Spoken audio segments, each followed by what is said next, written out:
Hello, that was everyone. after they got rebuilt. Oh, sorry. Well, after they got rebuilt, well, everybody gets rebuilt as well. There's a few units that get nuked. I'm surprised that there's not more units that got destroyed during the clan invasion after reviewing things. That's what I've been doing a lot of today. We only have Crab on stream right now, but some of the others are going to show up later. We're messing with stuff as we speak. It's been a week already, but we've got a bunch of customs that Crab made that we're going to look at that have been fun. Just things to mess with, really. I'm messing with all sorts of lists. I'm messing with a logo that I'm trying to get, but I'll pay someone. I mean, I've got something now, but I'm probably just going to drop money on someone to make us something a little bit professional or a little bit good looking. I don't know who would be able to do that, but we will see. So, Battletech. There's still Stomping news. robots. Stomp robots, yes. There has been, not much news, but there's been a patch will deploy on February 10th, so yesterday. Not a big thing here from McWarrior 5 Clans, just a patch, a few things being fixed, trying to make the Arrow 4, rebalanced, a few things like that. Nothing super weird. They added bios for all the characters in the game. So that actually is fun and can be useful. I'm pretty happy with that. But the big news is here. And yes, while we have your attention, the team is already hard at work on the next MechWarrior 5 Mercs and Clan DLCs. More details on the MechWarrior 5 Mercs DLC 8 will be coming at the end of March, so next month. They stealth drop a lot of those updates, basically. I mean, the last update for MechWarrior 5 Clan was, dropped like air on a soup. It's just, hey, we've got an update. And it's huge. Oh my. I am not quite sure what they're going to do. I doubt they're going to jump to Bulldog already. If they I go don't Mercs, see them doing Guerrero either. If they go Mercs, then Clans again, they might do a Bulldog, then a Wars of Reaving, just to throw. They've just got because plenty we haven't of time seen the Jacks get though. smacked enough already. I mean, I know they want to do it more than likely, but I don't see them doing it, right now. That'd be a huge jump in time. Yeah, I mean, for that. It's too soon for the FedCom Civil War to really kick off, and Bulldog was before that. There's Bulldog and Guerrero before that. Yeah, Guerrero would be a thing in MechWarrior 5 Mercs. That'd be a fun thing to play, so I'm okay with that. Bulldog, more than likely a fun thing to play as well, so no problem there either. But I mean, between 52 and 57, what do you do? Or do you just leave that more or less open and then jump to that 57 time spot? We'll have to see. I mean, I'm just trying to guess at what they're doing. For Clans here, next one will be Jade Falcon. They've done Wolves, they've done Ghost Bear, they've done Jags. So they should be doing a Jade Falcon one, I would assume. Yeah. Not sure what they're going to do with it. Might just be the after Tukayid Jade Falcons being dicks to their Lyrans. I could see that. Go down with crazy what's her face. Marta Pride, more than likely. Just have fun, blow shit up. In terms of mech, I mean, they've got plenty of stuff in MechWarrior Online that they haven't released yet. So it's easy enough to just, it could be any of the things from MechWarrior Online that hasn't been added to Mercs or Clans. So that's nothing too weird here. I mean, they did that Solaris update. They could do another big Solaris thing for the MechWarrior 5 mercs. They could do it like a smaller DLC, like the melee weapon one as well, to just that 3054, 3055, 3056 Solaris period where Kai Allard is basically ruling the circuit. I mean, they could do that as well. I don't like their arena stuff, but I mean, if they fix the arena stuff and it's not like people being just going around in circle and actually being aggressive, that would be that'd be a good update. For clans, I really have no idea what they're going to do. It's going to be a Jade Falcon thing. Probably. But what is it going to be? I mean, they could throw a wrench in the whole thing and be like, we're doing a Diamond Shark expansion. I was just about to say, they could mix the Merc and the Diamond Shark, since they said, the kid's father turned out to be a runaway Diamond Shark or something like that. Well, he's a runaway. We know he's a clan scout, but we don't know what clan. I don't.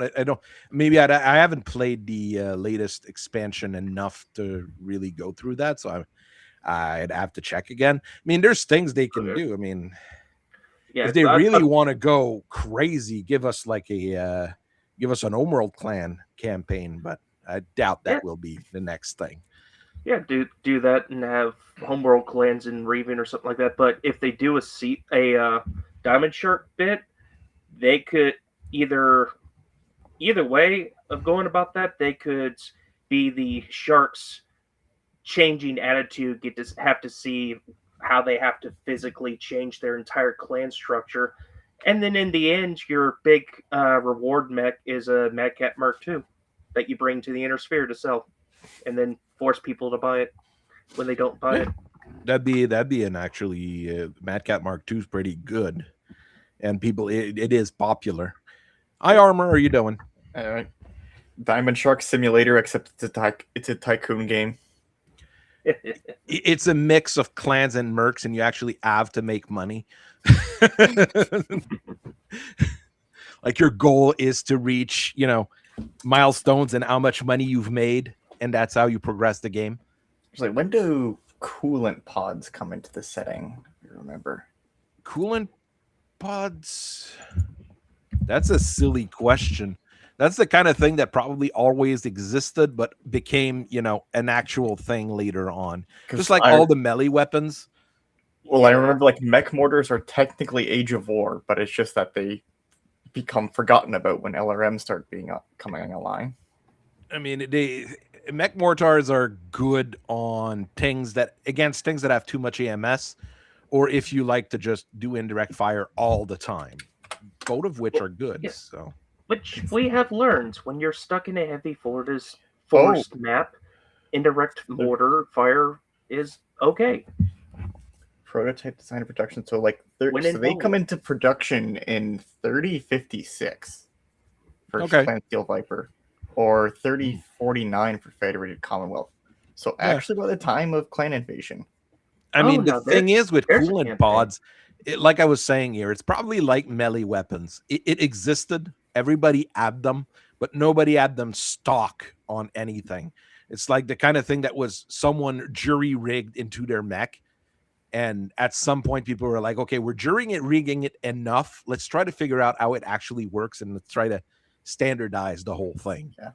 If the Inner Sphere didn't have double heat sinks as soon as they did, I could see coolant pods being the next best step. I mean, I'd have them in Gothic.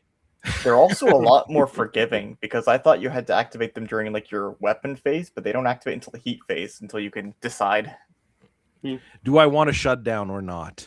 Megamech's really forgiving with them, because you can just set them to, do I want it to be efficient? Do I want it to have it to save me from making checks? Or do I just want to dump it right now? Argyle saying they were in the Solaris 7 box set. That makes perfect sense. Yeah. Okay, yeah, I'll sacrifice a machine gun or two for a coolant pod. It's because I'll sacrifice both my machine guns and my ton of ammo in my Crusader for a coolant for 2 coolant pods. Yes, I will do that. They're 1 ton, 1 sacrifice my machine guns on my Warhammer, and then they double your heat sinking capacity. Yeah, for a turn, if which you is didn't have double reasonable. heat sinks, that does sound pretty good. That is fantastic, really. Yeah. But like I said, it's probably one of those kind of thing that was jury rigged during the Succession War. So every time you use it, you should probably make a roll to see if something fucks up. I could see, like, there's also risk equipment. I could see things like, what is it? Wasn't there like prototype double heat sinks, which were kind of developed in parallel? That the prototype double heat sinks explode when which is quite funny. Yeah, but they're available a lot sooner, I think. 35 actually for prototype double heat sinks. I think 35 as they were trying to get the regular double heat sinks back. Yeah. And you have them for like War of 3039, and by the end of the War of 3039, people have the non-terrible double heat sinks. It's like they built them, they put them into production, and then Helm. Well, no, it is a derivative from Elm technology. Yeah, they were working out of the Elm's memory core. Out of that, New Avalon Institute of Science are the first one who put a whole lot of money in the Elm's memory core information. That's why the Liaos raided. Well, the Liaos in air quotes there, Comstar raided New Avalon during the Fourth Succession War to try to blow up their stockpile of information. Not good people, those people at Comstar. So you know. They get better. That's the thing. They kind of get better, but they were not very nice people during the Succession War. I'll be very honest there.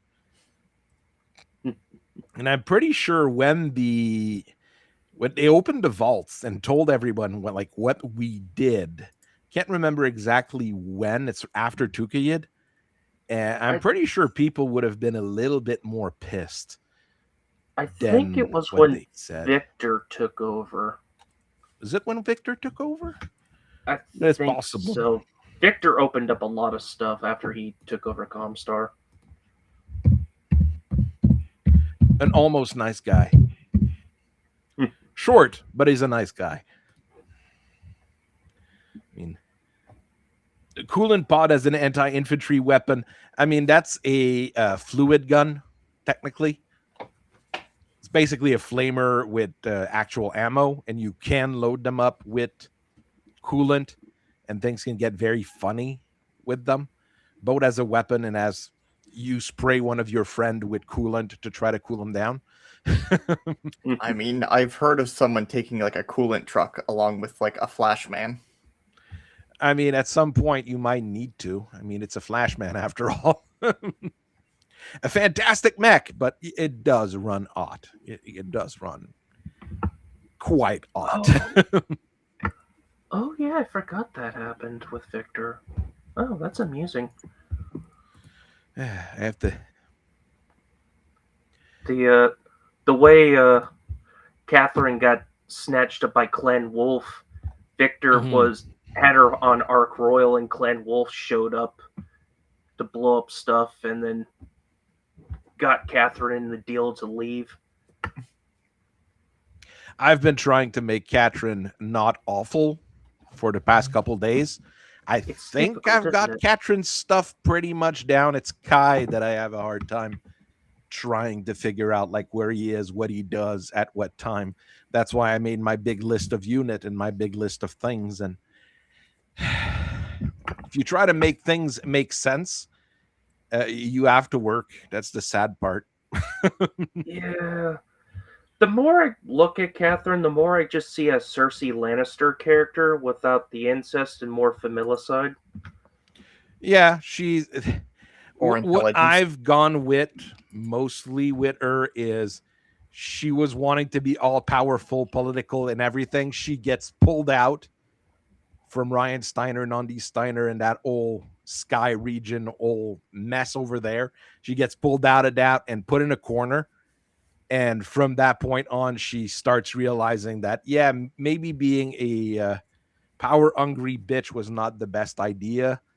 And maybe it actually has impacts on people when you try to do the power-hungry bitch kind of situation. That kind of thing. Plus, the relatives did their own coup, and it did not work. Well, I killed Ryan. I've always thought Ryan Steiner was an old fart, but Ryan Steiner was young. He was like 22 during the Fort Succession War, and like 50 during the whole start of the Civil War and stuff. Makes no sense. Steiner get a Steiner.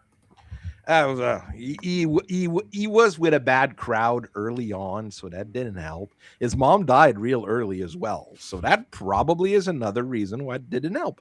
If you go, logically rather than just plot point wise. Rather than having him assassinated, I have him try to run away from Sky. And as he's running away, the Great Legion tries to intercept his ship. And the dropship captain, rather than doing the smart thing of, surrendering, he decides to fight the Great Legion. That's a bad idea. That's always a bad idea. And I mean, the thing is, Ryan Steiner is a aerospace fighter pilot. So what he does is he tries to run away by grabbing an aerospace fighter and getting out, but he basically gets killed in the hangar as the dropship blows up. One of those situations to make it as dramatic as possible, but still realistic. Lol.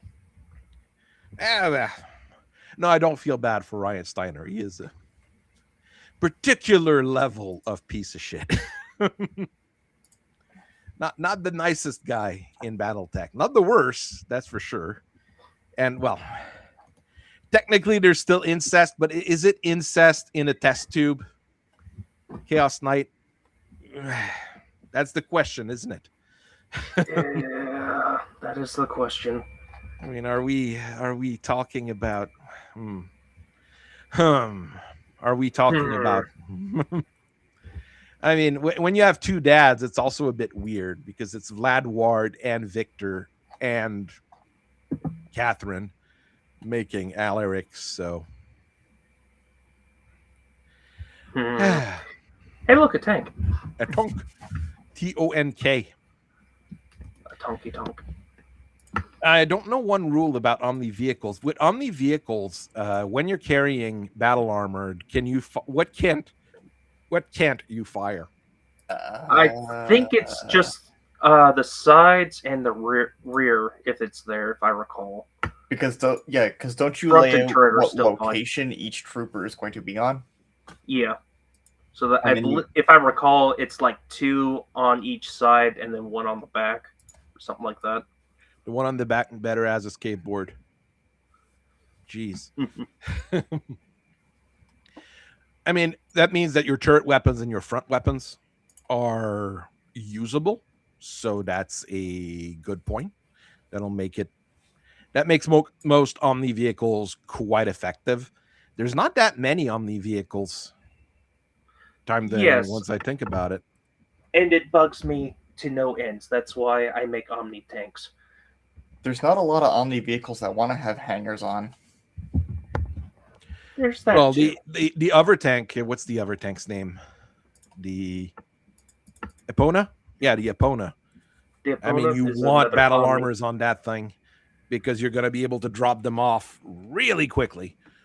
Yeah, it goes like 812 or something like that. No, 914. 915, 14. Yeah, 914 if I remember right.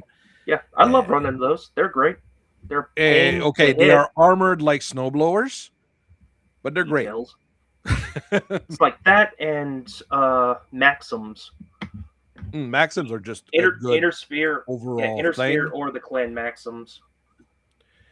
The Oirus is fantastic as well, but it's 3146, so it's not a thing that you will see normally. What's the other Omni vehicle? There is. I made Omni helicopters. Those were quite fun. There's some. I don't know. Ajax. That's an Inner Sphere. That's one, Inner though. Sphere. That's a Steiner design or. Oh, the Badger. all-purpose everything. That's an all-purpose everything kind of thing. It does everything. Computer, show me a list of the 5 Omni tanks the clans bothered to build. Bandits, same thing. It's an Omni everything. Built by Blackwell, but it's technically a clan tank. The Bandit C. So we've got the Bandit, you've got the Badger, you've got the Epona, the Urus. Gulltopper? Oh, Gulltopper. Yeah, Gulltopper is a... It's a Hephaestus this is another other tank. 3064, so it's fairly early as well. That's got a troop bay for 4 tons. So you can basically carry 2 points. Well, no, a point of battle armors and 4 tons. That's what, that'd be a platoon of infantry? Clan heavy jump infantry, yeah. Okay, well, so just get an extra ton in and just bring 2 battle armor. Be better. That's a... Yeah. But that's pretty much it for Omni tanks in the clans. The fact that there's no Omni helicopter is a huge problem. Yeah, the Orus comes out later, but that's it. Or the Onurus, however it's pronounced. Onurus.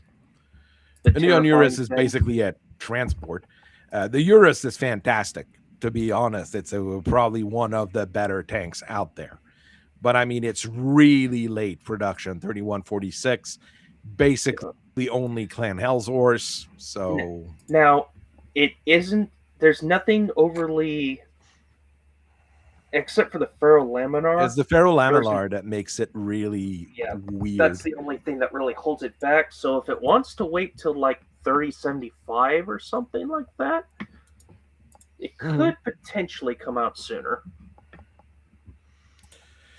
Also has a 300 fusion, a 300 extra light fusion. I mean, it's one of the most common engine in the clans, so that's not too bad, but that's a big engine to put on a tank.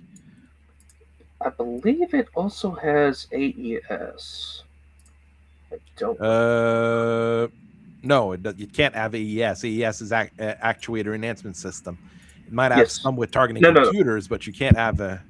Oh, is it a? It has an AMS. The actuator defense, however it's pronounced. The I don't blow my treads off at the slightest sneeze of a landmine. The armored motive system. Armored motive system. There it is. No, I don't think it has armored motive. The Ferrolaminar is what protects you on these things. But I'd have to check. I don't remember off the top of my head. I haven't played. I've played with it a few times. Generally, I have good results on it with it. So there is that. But I mean, if we look at here, it's wheeled vehicles. Wheeled vehicles are still decently fragile. That's one thing you need to worry about. More fragile than a tank, basically, in terms of motive damage. Yeah, I believe they have, what was it? The +2 right there to their motive hits. I looked back to see if you can put an armor motive hit system on it, but it would take 6 tons, and I didn't want to lose all the extra equipment. But it still goes 5.8, and it is... How much belt space do you have on it? 28.5. That is almost half your weight in a tank, which is very good. And it's heavily armored. I mean, tanks with 50 points in the front is nothing to sneeze at. 10.5 tons of ferrofiber. That's mech armor. That's mech tier armor on a tank, which is that was the idea. Very, very good, because a lot of time on a tank, I mean, as I was going through my review of various tanks there, you're like, yeah, it has 6 tons of armor. It's an 80-ton tank, and it has 6 tons of armor. What the hell? Yeah. Okay, it's a support tank. Yep. I mean, that's all tanks, though, so that's what I'm always having issues with. Yeah. The base model I based off the Royal Demon, So it's got the Gauss rifle, pulse laser, streak. I swapped the 3 streak 2s for a streak 6 just because I prefer that way, all or nothing. And then I added think on a tank, it's not a anti-aircraft bad targeting. idea.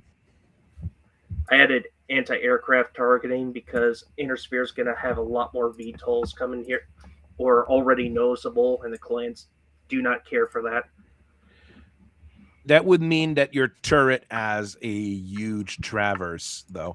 And what I would do in a situation like this is put it. I don't think it's possible to just put anti-air targeting on the Gauss rifle, but that's what I would do on this one. Just have it on the Gauss rifle. Yeah, it would make sense. I had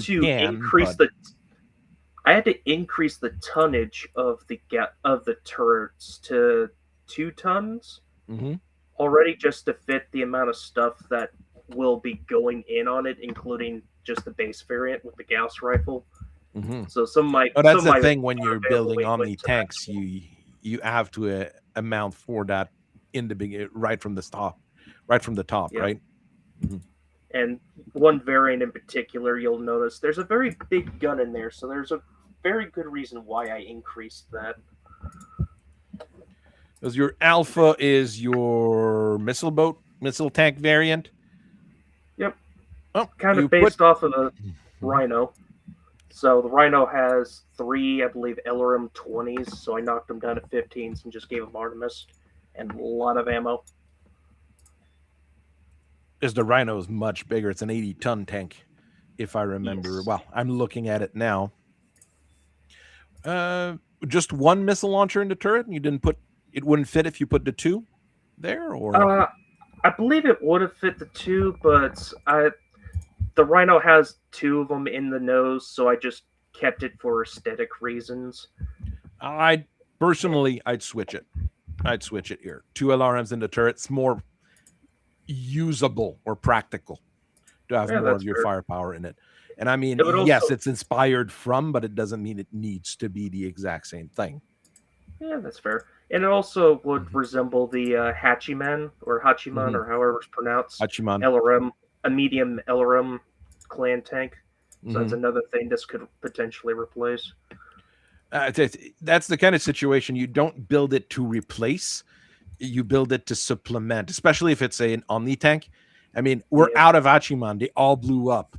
Well, we've got Zoros. But there we go. Okay, stick it in. Bravo. Oh, that's your that's the artillery one. That's a thumper. A thumper with 2 tons of ammo, so you got 40 shots, so he can fire, move, fire, and not getting counter batteries constantly. And 8 tons of comm gear for battlefield support or ECCM. Just make a big old bubble to hide your units. That's an investment. For an artillery platform, I couldn't figure what to do with 8 tons of space, so I just comm gear. Yeah, that's putting more ammo on a thumper, I don't think you would need it. Yeah.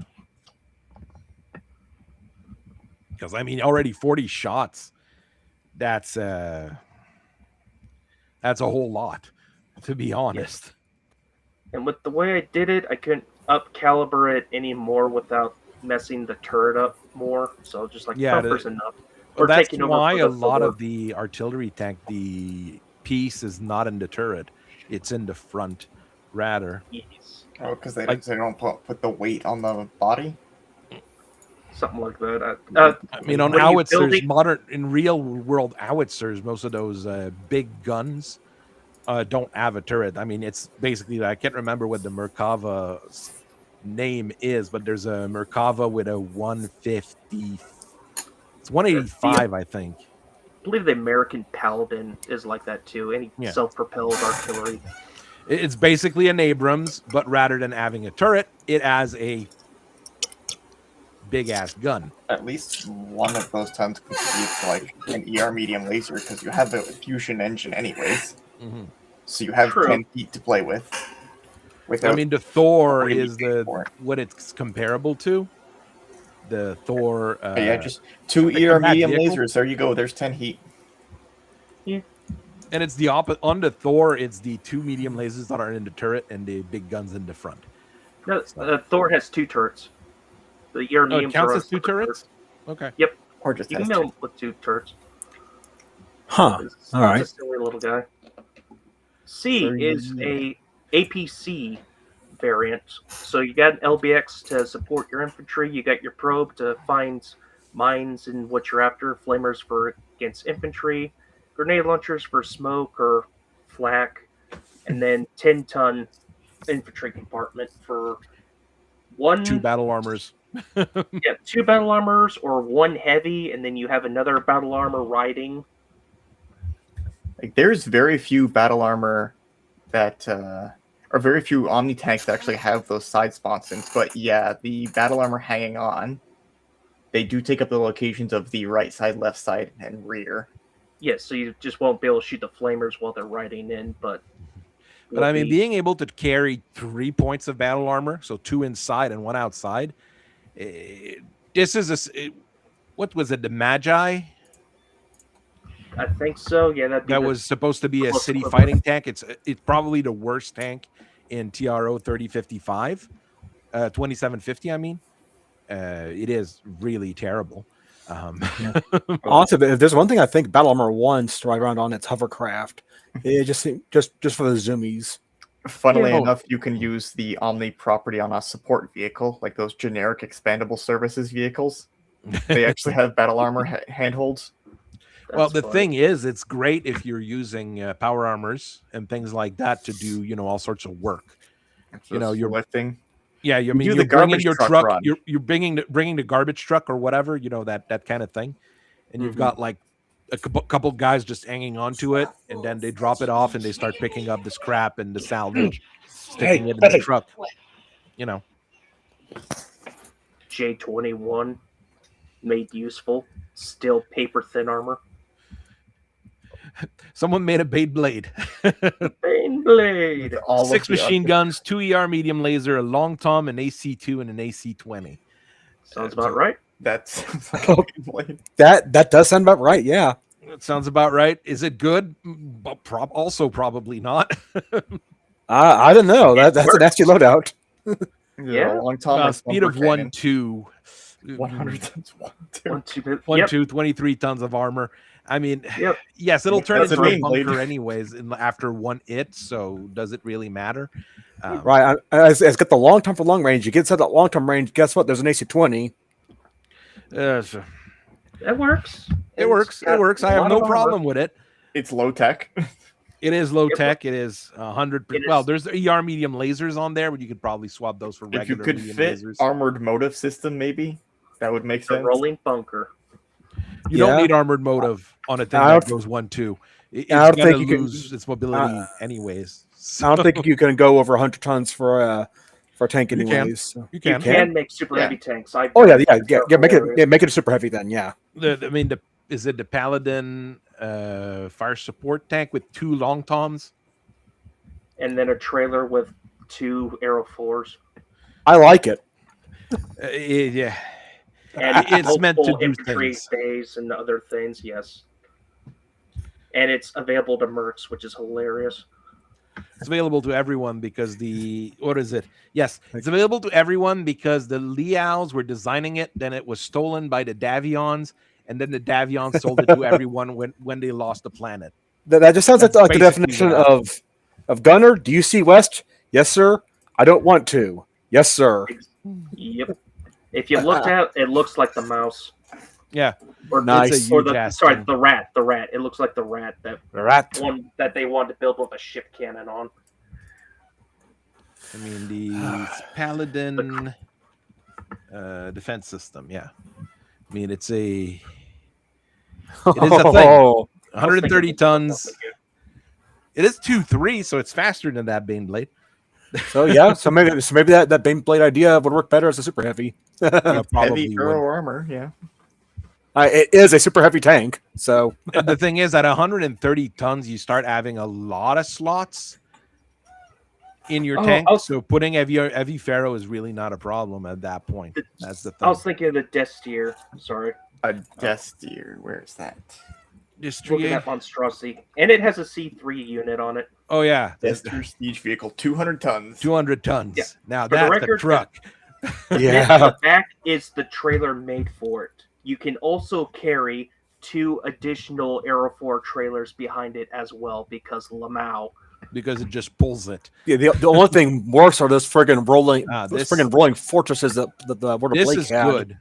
This is good. The 4 anti-missile systems on a tank like this is One on really each worth side. it. Well, I mean, there is a super heavy quad design. I think it was the Verdun that I'd give it a quad AMS because it moves at the speed of smell. Yeah. It It's starting to have issues at that point. Oh yeah, no. With hardened armor, it moves too. It needs the AMSs. On tanks, I prefer ferrolamellar to ardent, even though ardent is good. But that's fair. Oh, this is a quad, but yeah. Because the ferrolamellar negates the LBX, and on a tank, negating LBX is very good. Very good. The D is obligatory sniper, ERPPC with targeting computer, ECM, another AMS. It only has one ER medium in the front as a backup, but it's got the 2 SRM6s. On the sides. I didn't go with streaks or anything like that this time. So 1 ton could actually be like smokes or infernos.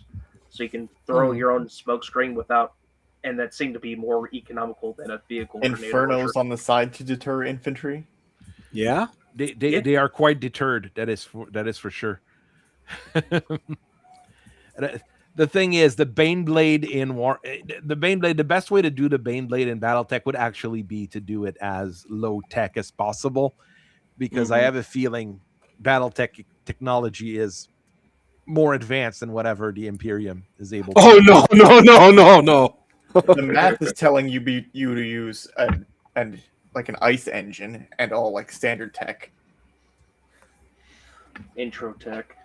Okay, once you get to Titans, things get different. Okay? No, dude, I'm a Talon and a Chaos guy, but no, the Imperium stuff is nothing. Just needs that. Even the guard stuff, like the man portable las cannons, would be at least a medium laser, at least. Same with a lot of their tanks. Everyone kind of points and laughs at it, and then they see it do 50 off road.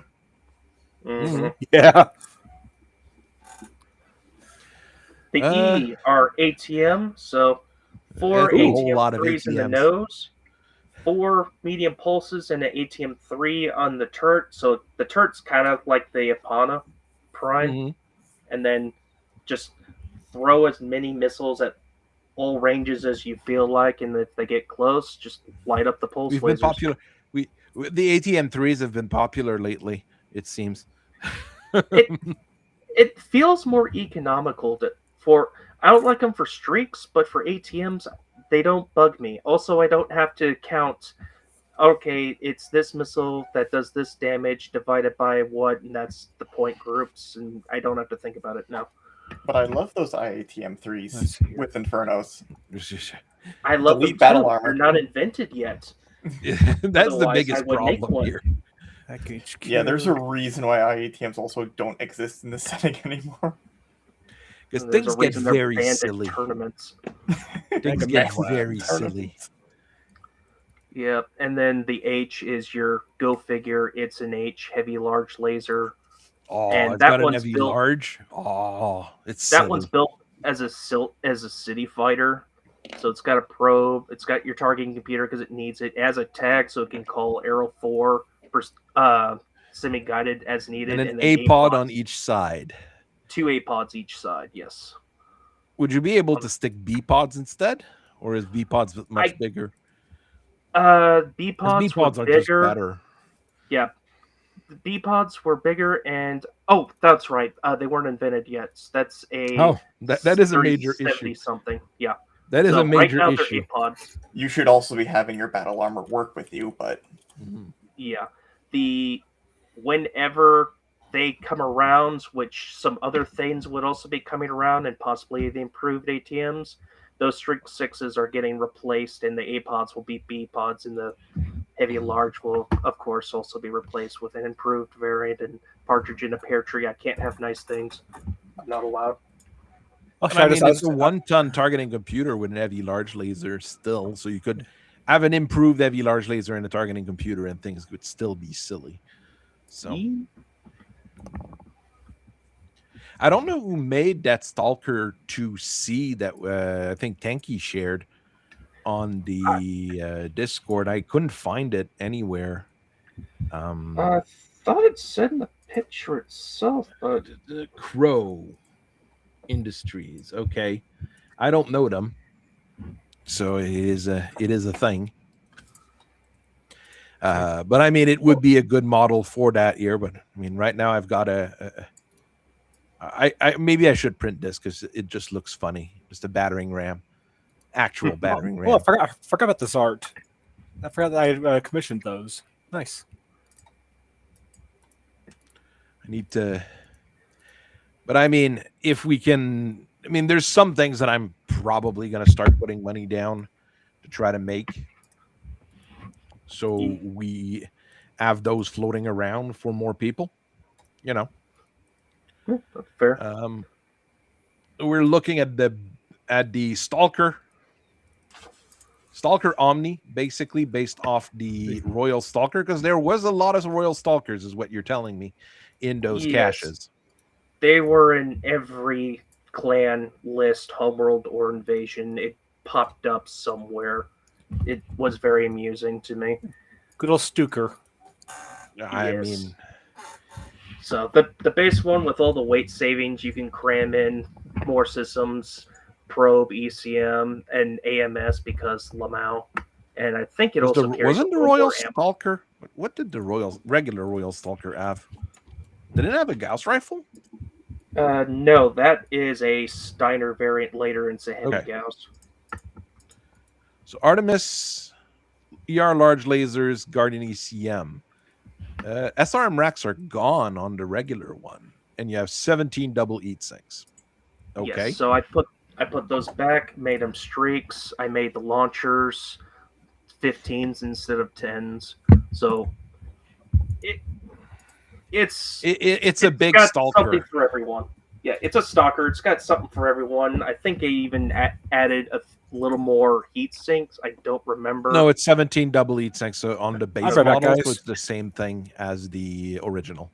That's right. The armor, I think, is maxed out with ferrofiber. It's 3.5, which is slow for a clan mech.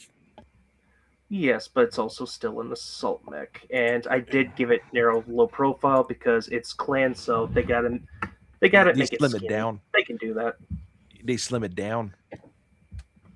We'll have to write a full brief on it. We were thinking Clan Blood Spirit to make that one, just to be funny.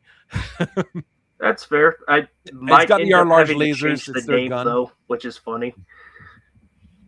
I named it the Beerus because I'm not always the most imaginative with names, and Beerus, it just means bush in Latin, I believe, because it's the second half of the common European adder's scientific name, Vipera burris.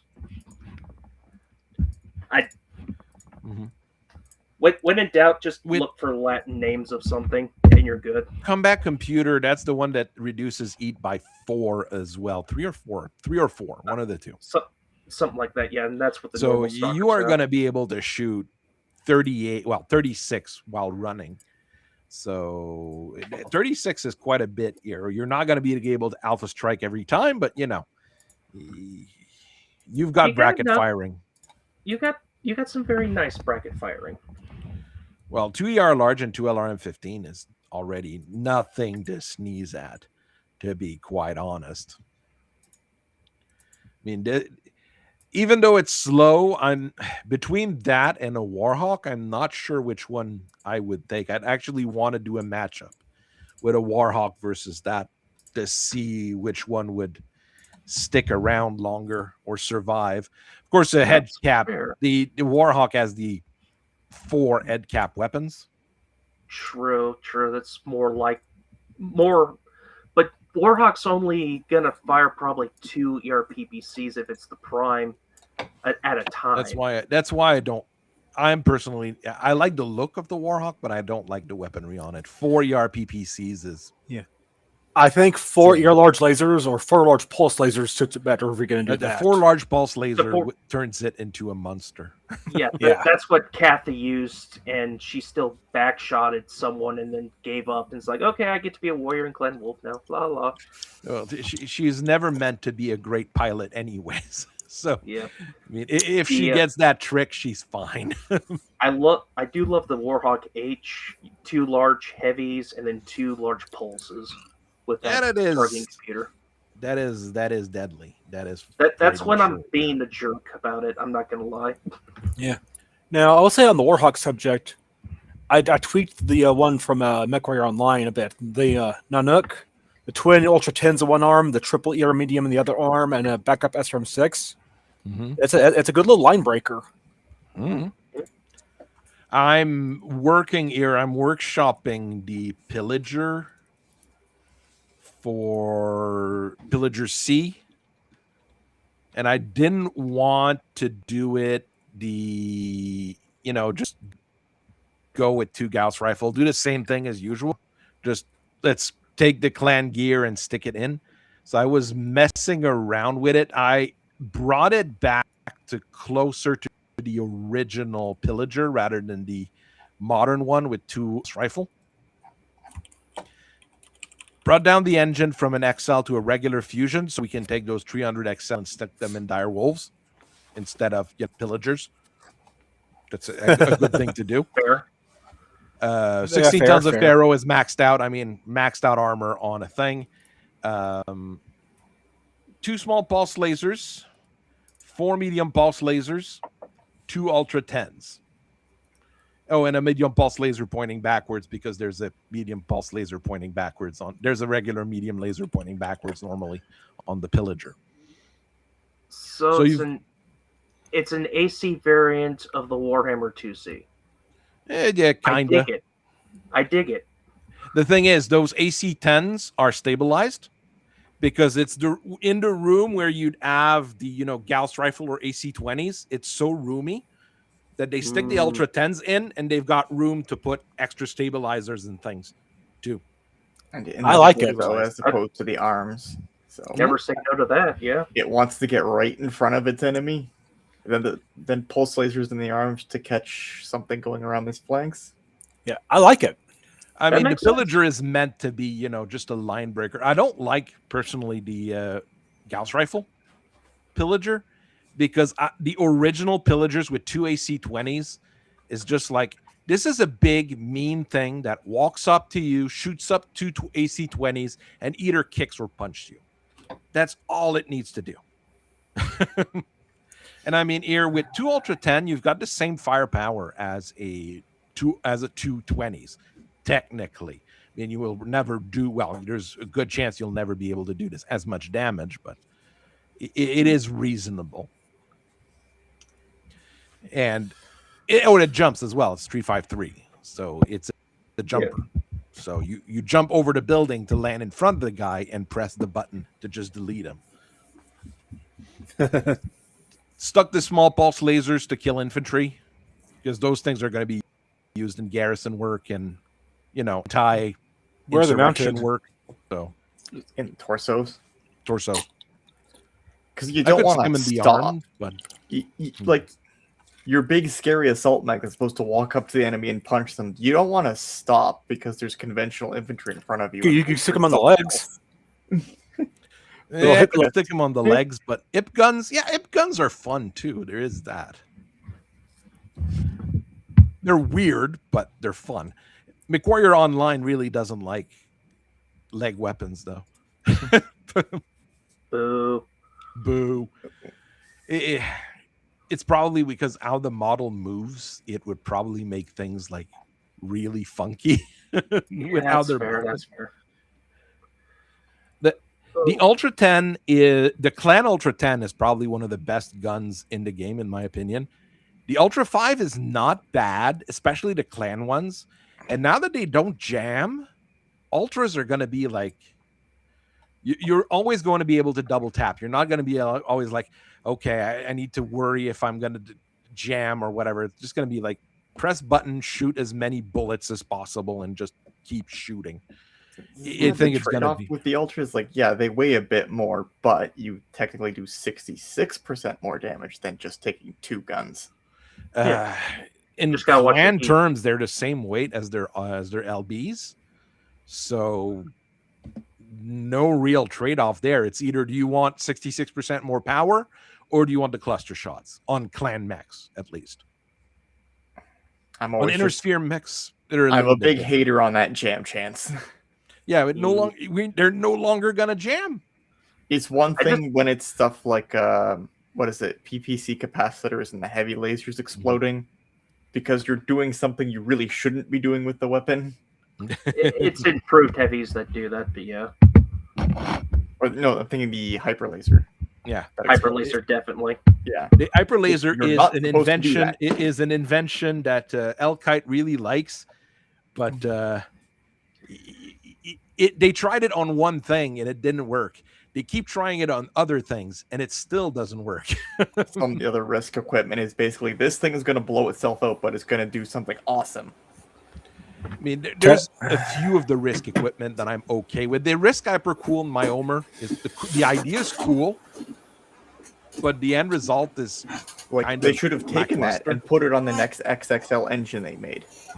Well, that's the thing. Clan Diamond Shark. If you read the TRO experimental, the gag one they made,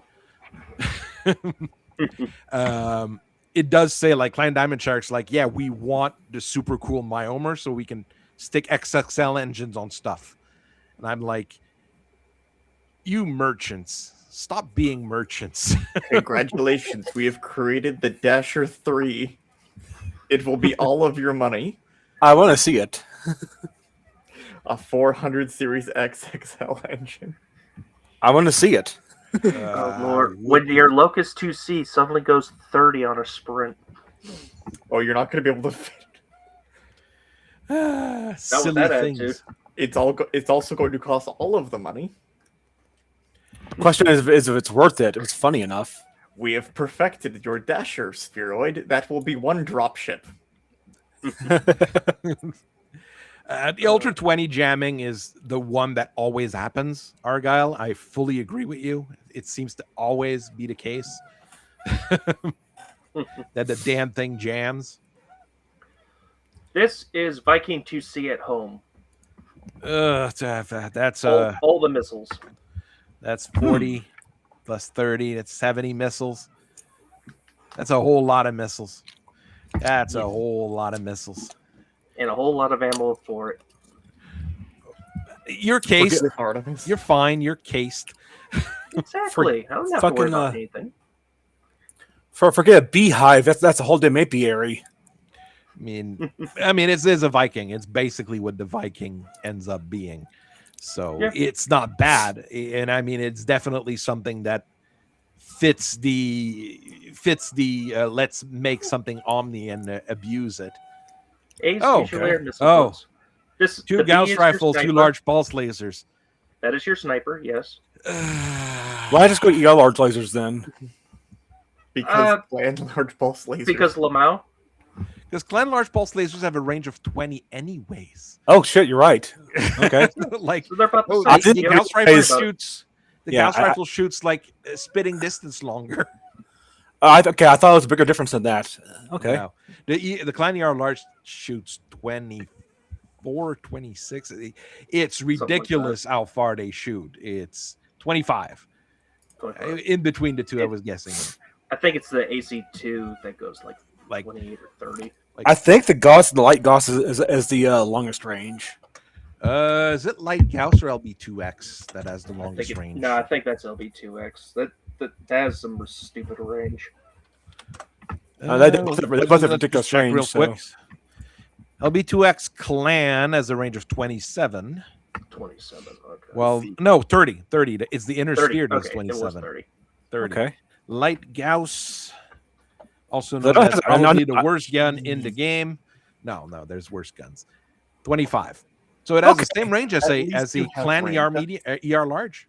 That's the one thing that the Light Gauss is supposed to have going for it, is that it has some good range. Which it does. Well, that's But the I same would range as prefer something else. Okay, look, a Clan large laser does 2 more damage, has no minimum range, has the same full range, and weighs one third of the weight, and takes 1 crit rather than 5, and doesn't explode when it. Granted, it's also 12 heat. You're putting it on something with a fusion engine. It's fine. It's fine. I mean, those 8 tons, that's 8 double heat sinks. That's minus 16. You're still in the positive if you just do that. Let's so you see can here. stick another large laser. Okay, I can make my cloud burning again. Yay. The light. There's always people trying to defend the light Gauss. It is not a good gun. Yeah, I like 2 it tons on tanks in large numbers. So you're in just batteries on being tanks. annoying. I think on those and on smaller mechs that you want to be hanging back, it has a role. Make it 10 tons. Now, make it 10 tons. And there is one good thing I did find to do with it. Was on a rifleman build. Was a pair of those and a pair of your larges. I think it was. Oh no, that's basically using them as a battery. That's fine. Using it for heavy duty.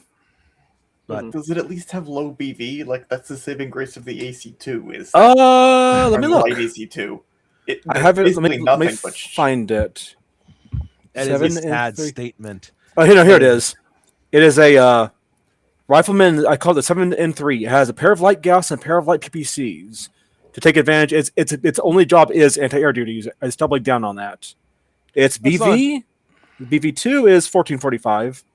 It has more armor than the base rifleman too. So, I'd rather an Ultra 5 than a light Gauss. Yeah, Argyle, I'm the same here. In MechWarrior 5, if you're playing the video game, the light Gauss is probably a little bit better. Right. Because I was thinking, as a pure AA unit that won't jam or anything, that has 0 heat problems. Mm-hmm. Light Gauss BV is 152.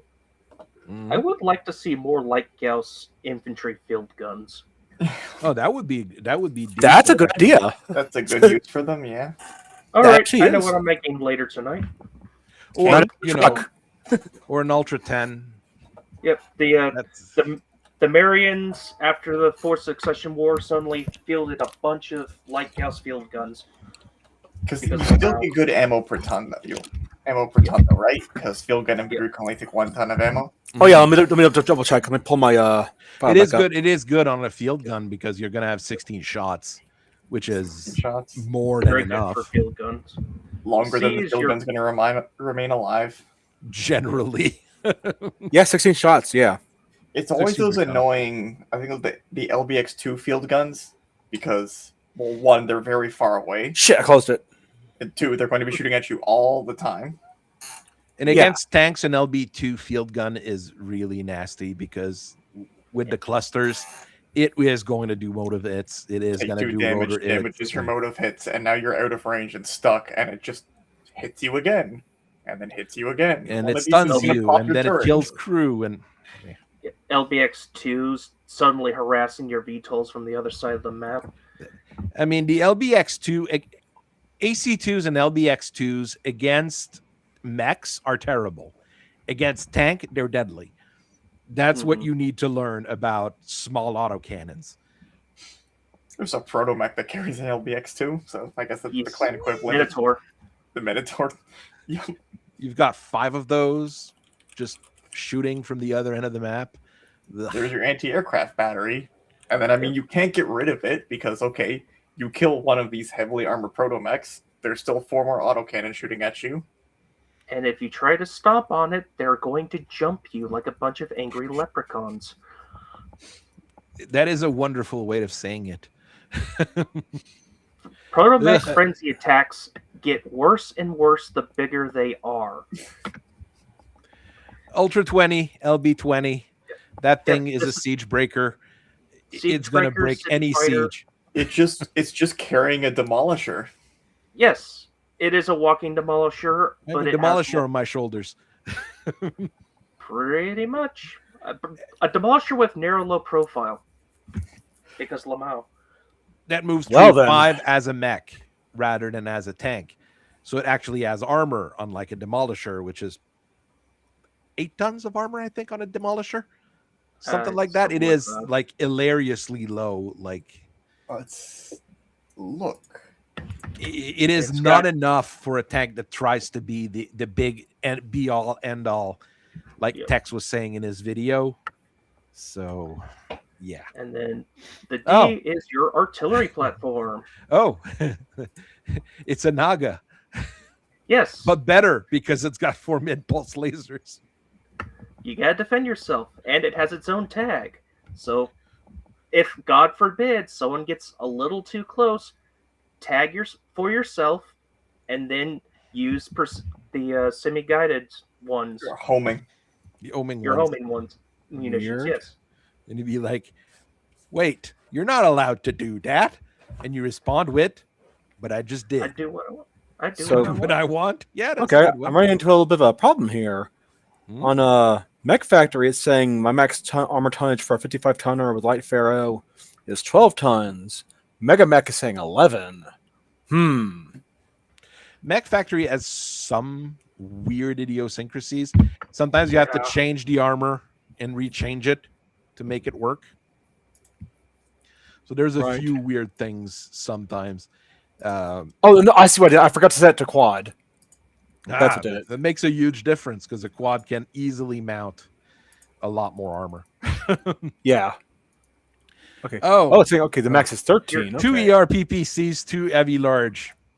That's 2 That's ATM pleasant. 6s with a targeting computer and a light active probe. This is more of a duelist and a brawler than a line fighter per se. I based it partially off of the Bloodask A, which with has that 40 same E energy doubles, level you're going to setup. be able to shoot both your heavy large lasers and not sweat.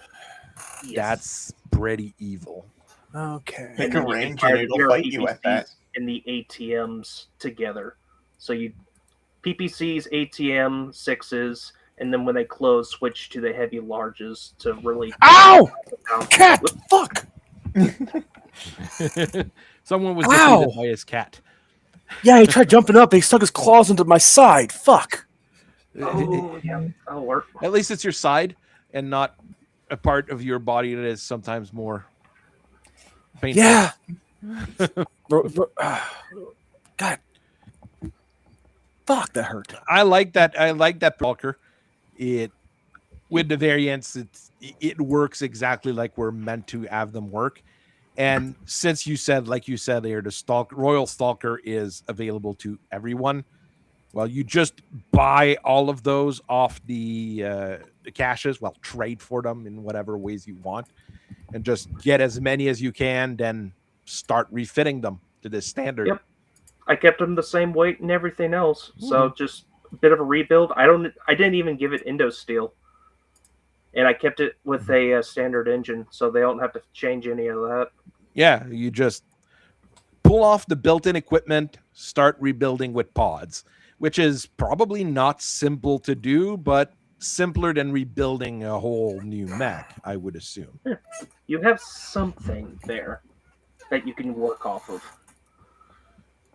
And I mean, if you're Clan Blood Spirit, which is who I'd want to give that to originally, Clan Blood Spirit, it's it'd fair. be like, They need yeah, something. we're like, we're broke.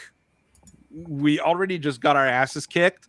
We've got like all those problems, and we need to build a new Omni mech. Well, we've got Stalkers. I think the only new mech design that came out this time was the Crimson Liger. So yeah, they need assaults. The Blood Spirits are very sad, very, very sad. So, and I mean, I'm not making them any better in this particular thing. They get their asses kicked by the other clans for being being idiots and not wanting to join in. So, Ha ha! Oh, is basically it. What else did I mess with recently? I was messing with things here. We've got a few people. There's you and there's the other big red that's been messing with things. I've got that Sentinel. I'm probably going to post up.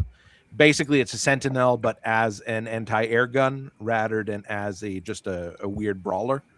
Well, Based off the Royal Sentinel with the Gauss rifle and the XL engine.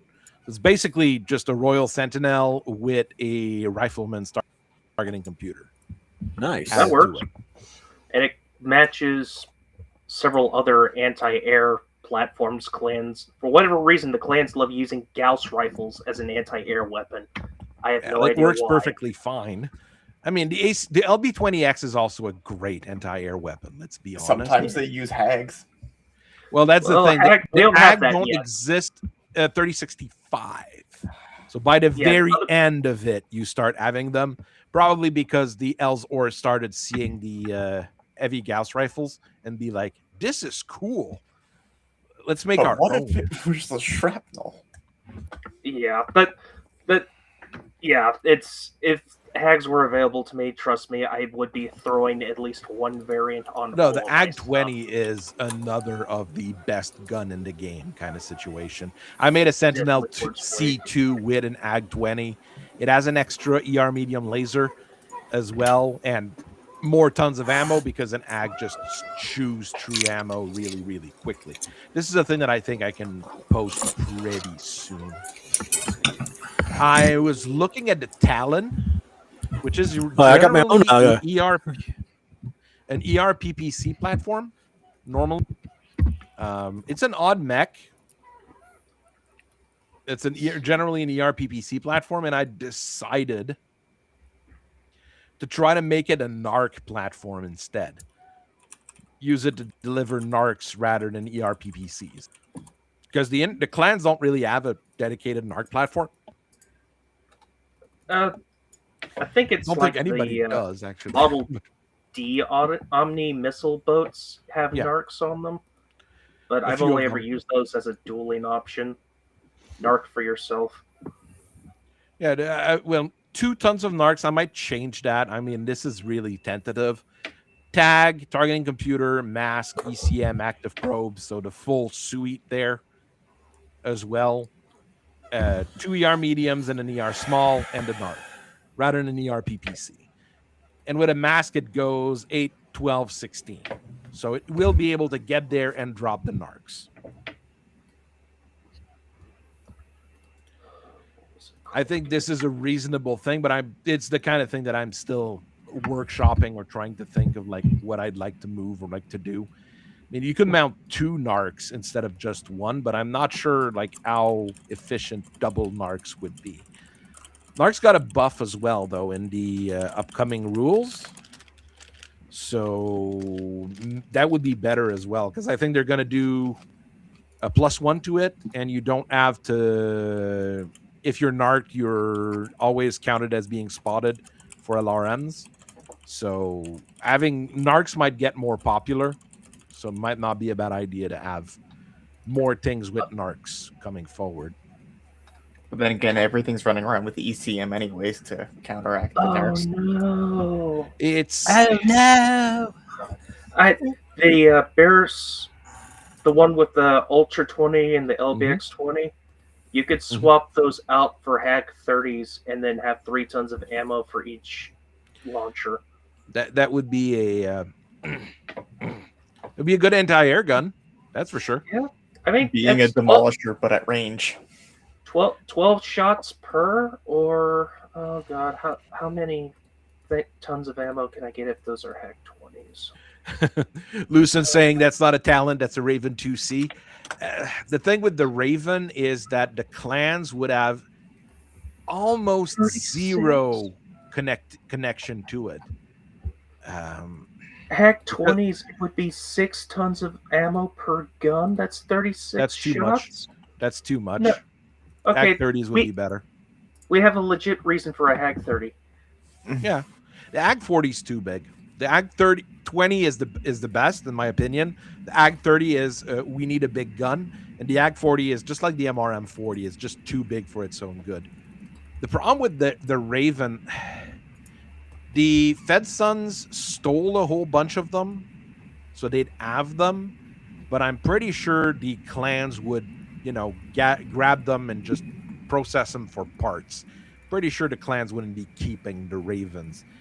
Same with the Vindicator. The Vindicator is another thing that would be just like processed for parts. And since it's a Liao mech, they just don't deal with them. So they wouldn't know about the Raven. And if you look in the inner sphere, if you're saying that everybody's got ECMs, all of the mechs we're building have ECMs because we know what's going to happen. And a lot of the clan ECM being just 1 ton is just a perfect, you just slot it in and you're good to go, right? The clans are starting to see C3. The ones that have to fight the Combine are seeing more of it. So they're like, okay, this is becoming a thing now. And I don't appreciate this other stuff they're throwing at me. Especially when you have an Omni mech, so you just change things around to deal with the coming Well, I'm going to take out that ER medium laser and put an ECM instead. There we are. And again, like you said, for a clan, it's just 1 ton of pod space. Whoop-de-doo. A lot of clan designs are more energy focused anyway. And the ones that do want ammo for autocannons, they probably already have room for it. I want you to take out the extra heatsink and install ECM. Okay. It's actually easier. But if you look at the inner sphere, the ECM boats, let's say 3060, you've got the Raven and you've got the Hitman. And you've got a few odd things here and there, but it's really not that common until the Jihad. Yeah, when everyone's fighting C3 and C3I. Yeah, when there's C3Is everywhere, you're going to stick ECMs on everything. But Merrick, you might see an uptick in ECMs just because that's where our version of the WOB variant already left for. But there's really not that many mechs with an ECM. Just once you've got stealth armor, with stealth armor, you start seeing more because the stealth armor requires it. So you're going to have a bunch of Liao machines with ECMs, so the clans are not dealing with those guys anyways. So that is not my problem. That is someone else's problem. They're way down the fact there. that stealth as an active probe and not an ECM really frustrates me. It always bugs me. Like the stealth should have an ECM, not an active probe. Yeah. Now the Lyrans do have some ECM boats. I believe there's at least 2 Atlas variants and some Berserkers, and then the Berserker comes stock with one. Yes. Does a Caesar and Cataphract have that? And I think they crammed it on the Fat here for funny reasons. It gets more common, but not that common. And all of those are not mechs that would be super duper mega standard. Yeah, again, they're rare. Yeah, I'm seeing them mostly on what you would actually use on like either lights for the purpose of interdiction or assaults because they have extra room and they need something to just shove in there. Like a gunslinger.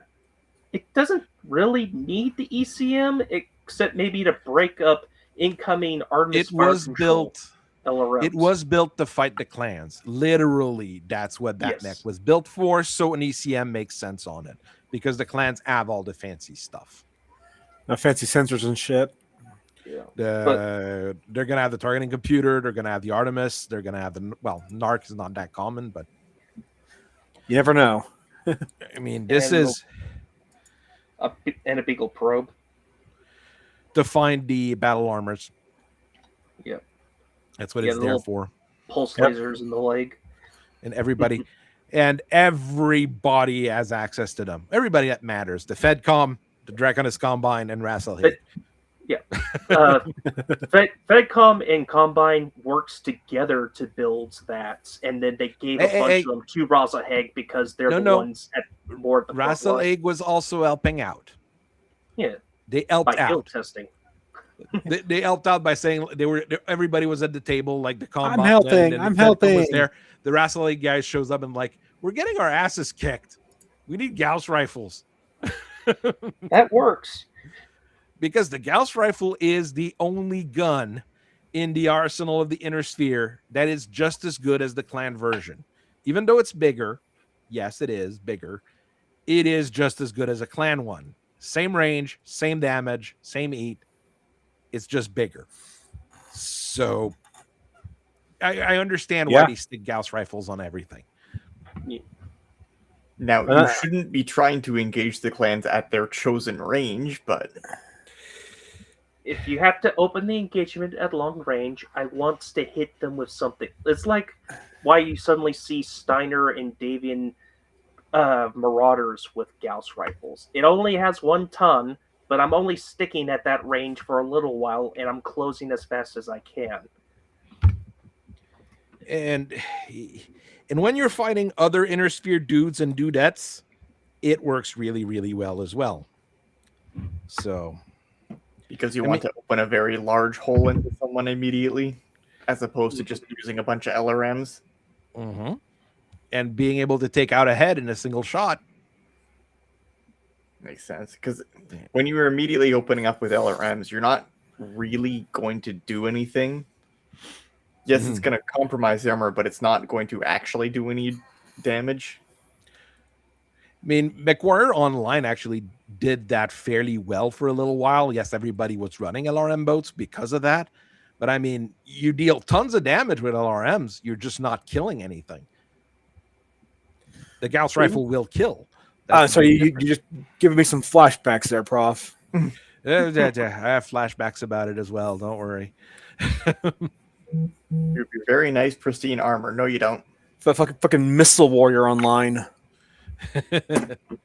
But seriously, the Gunslinger is a great mech, and it really is a mech that was built to fight the clans. There's no question around it. This is a clan. This is a clan buster. I hate to do this, guys. The visual glitching when he was scrolling, it didn't say 1 ERD for a moment. It said it was the gun turd. Well, that is possible. I mean, the German version is Cannon Booten, Cannon and Boot. So it is also funny in German. I like the mech names in German, like, and I always look at those as like, this is what the Lyrans actually call the mech, while everybody else calls it the real name. They go with their German names because they're Lyrans. Pretty sure the Combines would do the same with Japanese names and things like that. Goofy kraut talk. I'm trying not to have the Gunslinger in every single formations I'm building, but it's such a good mech for many, many, many situations. And it's a mech that's available to a whole lot of people. So everything else, they did that for a reason. It's like, hey, everything else technically exists, but it's all rare and faction specific. Yeah, man, I'd like to see a Thanatos 2, a mixed tech Thanatos 2. That'd be nice. I just like the design.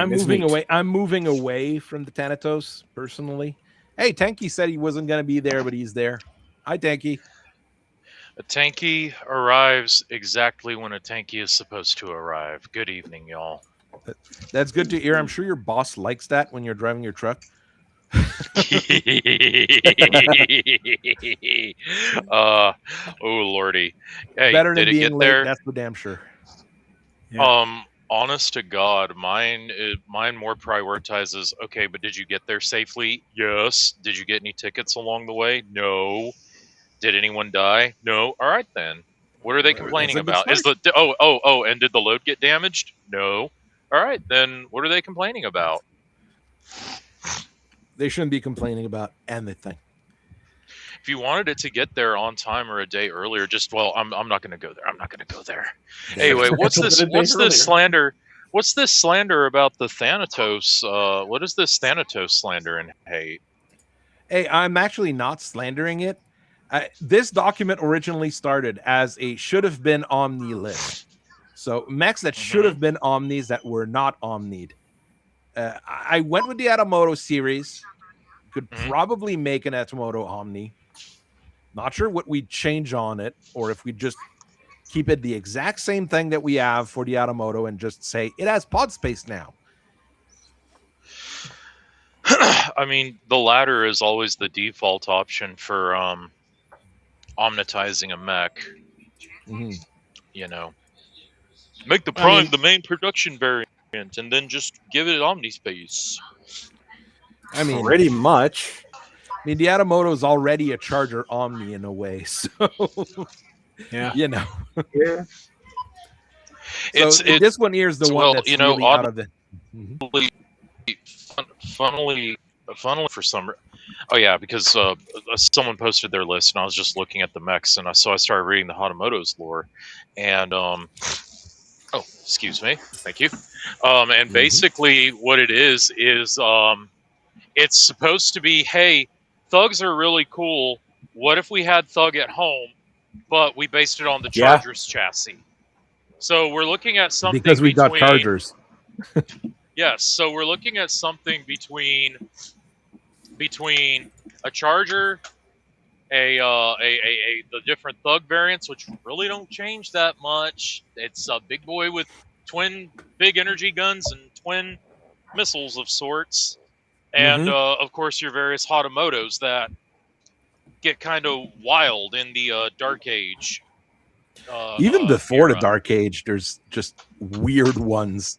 You can't quite call them. They are different, but yeah, they're all 80 tons. But I mean, if you could compress that all into one kind of mech, I could see that. I was talking about my custom thugs, though. The thing is, what makes the Atamoto weaker than the Tugs is the 18 single heat sinks rather than the doubles, which is. And they never fix it. The Hatamoto has single heat sinks and the Thug has doubles? Yes. Because the Combine can't make double heat sinks for some reason. Even in the Clan and Dark Age eras? No, they can. They can. Oh, okay, so it finally catches up. But then they just stopped making Hatamoto. They stopped making new Atamotos. They just make. There's one 3142, and that's 2 heavy PPCs, 2 SRM6s. This is just like normal, though. Why didn't you make this sooner? Like, okay, case 2, sure, but you should have done this sooner. Okay. Did other things that did the same 2 thing. ER medium lasers, an extended range LRM-15, a Guardian, a Bloodhound, and 2 C3 boosted masters. And a command console. And a laser 8. And the console's armored, too. Oh, no. Extended LRM-15. No. Okay. So it's your company commander mech. It's your company commander mech, and that's why it has an extended 15, because it's not supposed to be getting shot at. It is technically on the battlefield. Yeah, it says regional battalion commander right there. Fast reload, poor workmanship. You're not supposed to notice the flaws in it, okay? XL gyro, yeah, it's not supposed to be getting shot at. It is supposed to be technically in battle. It is on the field somewhere.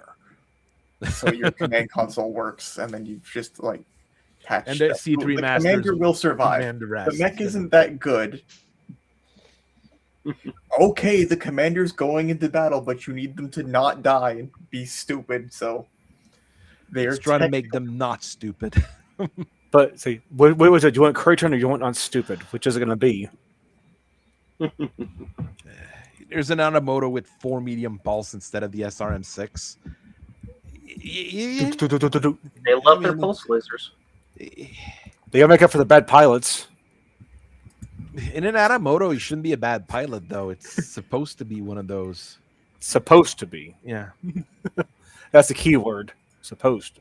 The thing is, Chaos Knight, those SRM6 that you have on there, they're also MRM10s. Because an SRM6 and an MRM10, you need to unscrew the bolts and put the MRM10 in. That's about how much work you need to do. Yeah, about right. I have a good shot anyways. The Adamoto, I can see us making it as an Omni. The Osiris also feels like an Omni because it's based off the Dragonfly. The Stiletto is based off the Fire Falcon. Even though it's really not as good. What about the Rakshasa? Should we make a Rakshasa Omni? Look, yes. You have a whole bunch of like clan salvage, or you've just like watched a clan Omni-Mech smash your face in. So you want to make your own version of it.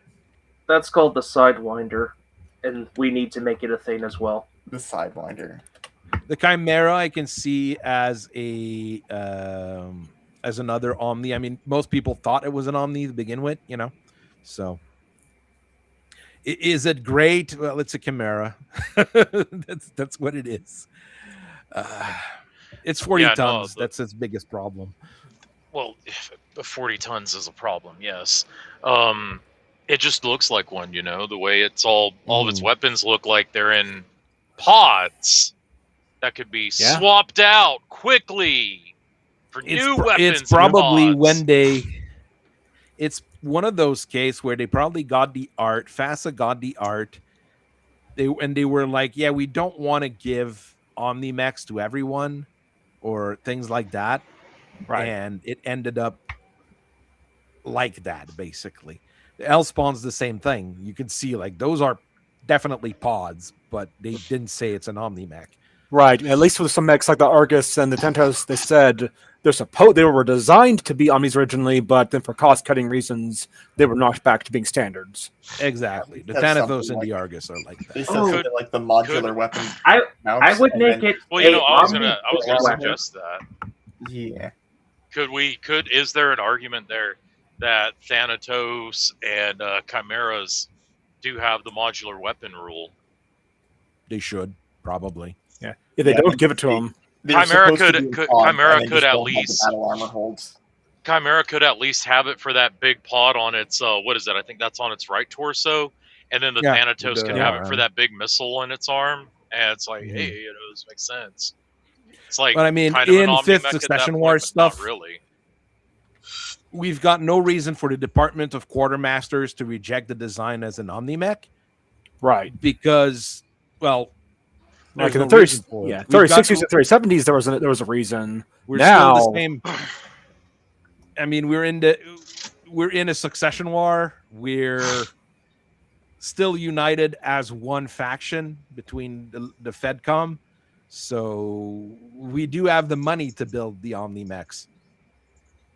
And we can compete with Lucian Armor Work a little bit by doing that. Because everything's made by Lucian Armor Works. Yeah.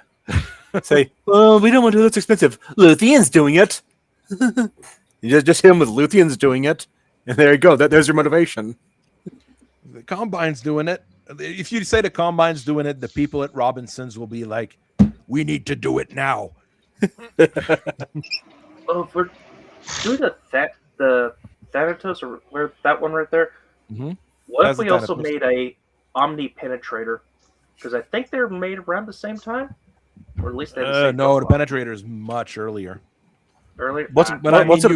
You could turn the Penetrator into an Omni if they're the same tonnage. Honestly, I would just go with the Thanatos because they're the same tonnage anyways. Do they move the same speed? Isn't it like 70 ton? No, you were just on the Thanatos. It said 75. Okay, 75. I mean, you just take a Thanatos and make a Penetrator.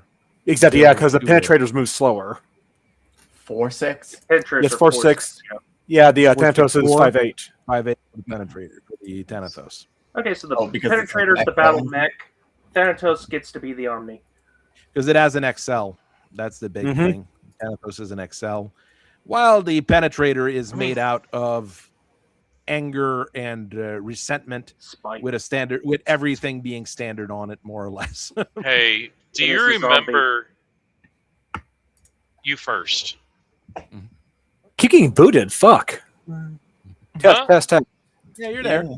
That's like the third or fourth time now that it's just completely booted me. Where's fuck up's my camera? You might have to reboot. Might have to clear cache on your computer or something. I'll do that. Run me after the stream, and I'll do that. Well, I was gonna say. What's up, what I was gonna say was You remember that stream we did a few weeks or probably a couple of months ago, but at this point, where it was like, okay, what is actually the functional difference between why should I take a Flashman over a Penetrator, over a Black Knight, over a, as we're going down the list of all these different Intersphere heavy energy boats in the 70-ton range. So if we want to make an Omni Penetrator, what's going to stop it from ending up just being, oh, well, this loadout mirrors the Flashman, see whatever. This mirrors the Rakshasha. This mirrors the good Rakshasha. And this variant mirrors the Falconer. And this variant mirrors the Maelstrom. It might not be it might be good to leave it separate. The Thanatos being its own thing probably be the best. Because the thing that gets me though is that what you end up with at that point is a standardized chassis that can do what Marauders and Maelstorms and Dragonfires and blah, blah, blah, blah, blah, blah, all these mechs can do. And then when we ultimately rediscover it, oh look, it can carry twin autocannon 10s. It can do the Hammer Hands loadout. But that's the reason to do it. the only reason that would make sense is if it's like, okay, we've got two options here. One, we can play Joseph Stalin and do quantity. We can do quality of quantity, or two, we can make a few but high quality mechs, and the high quality mech would be a 75 tonner that can mirror all those loadouts. Because the fucking wait, are we far enough into the stream that I can say fucking? Yeah. Okay, cool. This loadout can mirror the fucking Flashman, and this one mirrors the Marauder, whatever it's got to be. Hell, this variant can mimic a Warhammer. The problem. I mean, the thing is, in an actual military rather than a game military, let's say, that's what you would want, anyways. The end goal of the Omni mech. Yeah, Shermans. You just stick shit on it. Okay, we'll put an 88 on it, then a 105, then a version with a flamethrower, and a version with this. It's much more economical in the long run.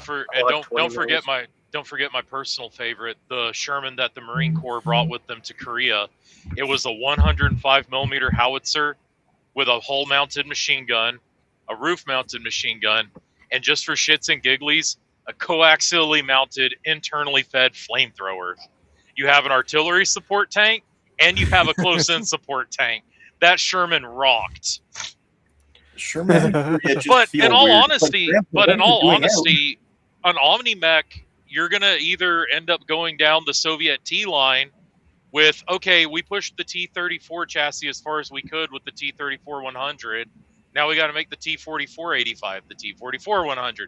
Now we're making the T-54. You know what? Redesign the turret. Now we're making a T-55, and so on and so forth until finally we end up abandoning the engine for a turbine in the 60.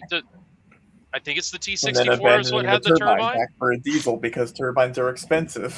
and then ultimately, peep this crazy scene.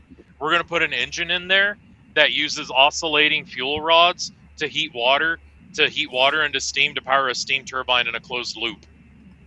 It's steam again. We're going to have steam. We're going to have Bretonian steam tanks. Bretonians are the ones who had the steam tanks. You're thinking of fucking the Empire. Marienburg, I think.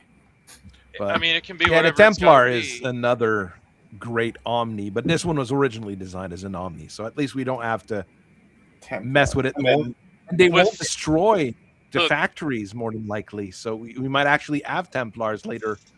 Then if the Templar's so good, why didn't they make a Templar too? The Pendragon? Well, hold on. Real quick, I promise. Ultimately, the end goal of Omni technology ought be mimicking the proposed E series of tanks that the Germans were trying to make. The E-25. It was supposed to be a 25-tonner that could act as we can build it on the same chassis, and it's going to be able to act as a armored personnel carrier to replace the half-tracks. We're going to be able to put an AA gun on it, a light one to roll with the infantry and whatnot. We're going to have a recon variant, We're going to have a howitzer close support Stug variant, and we're going to have an anti-tank variant. E75. This is going to replace the Panther and the Tiger too. It's going to move them into one unified chassis. E100. All that thing good is, stuff. if you look at one of the problem with Battletech for the longest time is that they needed to sell books and they needed to sell miniatures. Oh, absolutely. Because if you look at Clan Invasion stuff, I mean, you've got one Omni-Mech at each weight range, and that's basically all you need. And then they expand on it with, hey, in addition to 40 to 45 tonners like the Viper and the Fenris, we also have the Pouncer now, and we have Done the Jade Falcon's got a new 40-ton Omni bird mech rolling around? The new ones they do is the Cougar, the Fire Falcon, Black Lantern. Oh, Black Lantern's a 40-something tonner. A 55. 55. Oh, it's just a fast 55 tonner. That's right. It's a silly fast 55 tonner. It's all because it engine, needs to be different. It needs to be different from the Stormcrow. Yeah, because the penultimate Omni direction is you're either going to go the Word of Blake route. They only have a limited number of Omni mechs, but every single one of them can perform a completely different role, or you're just going to end up with Stormcrows. Unfortunately,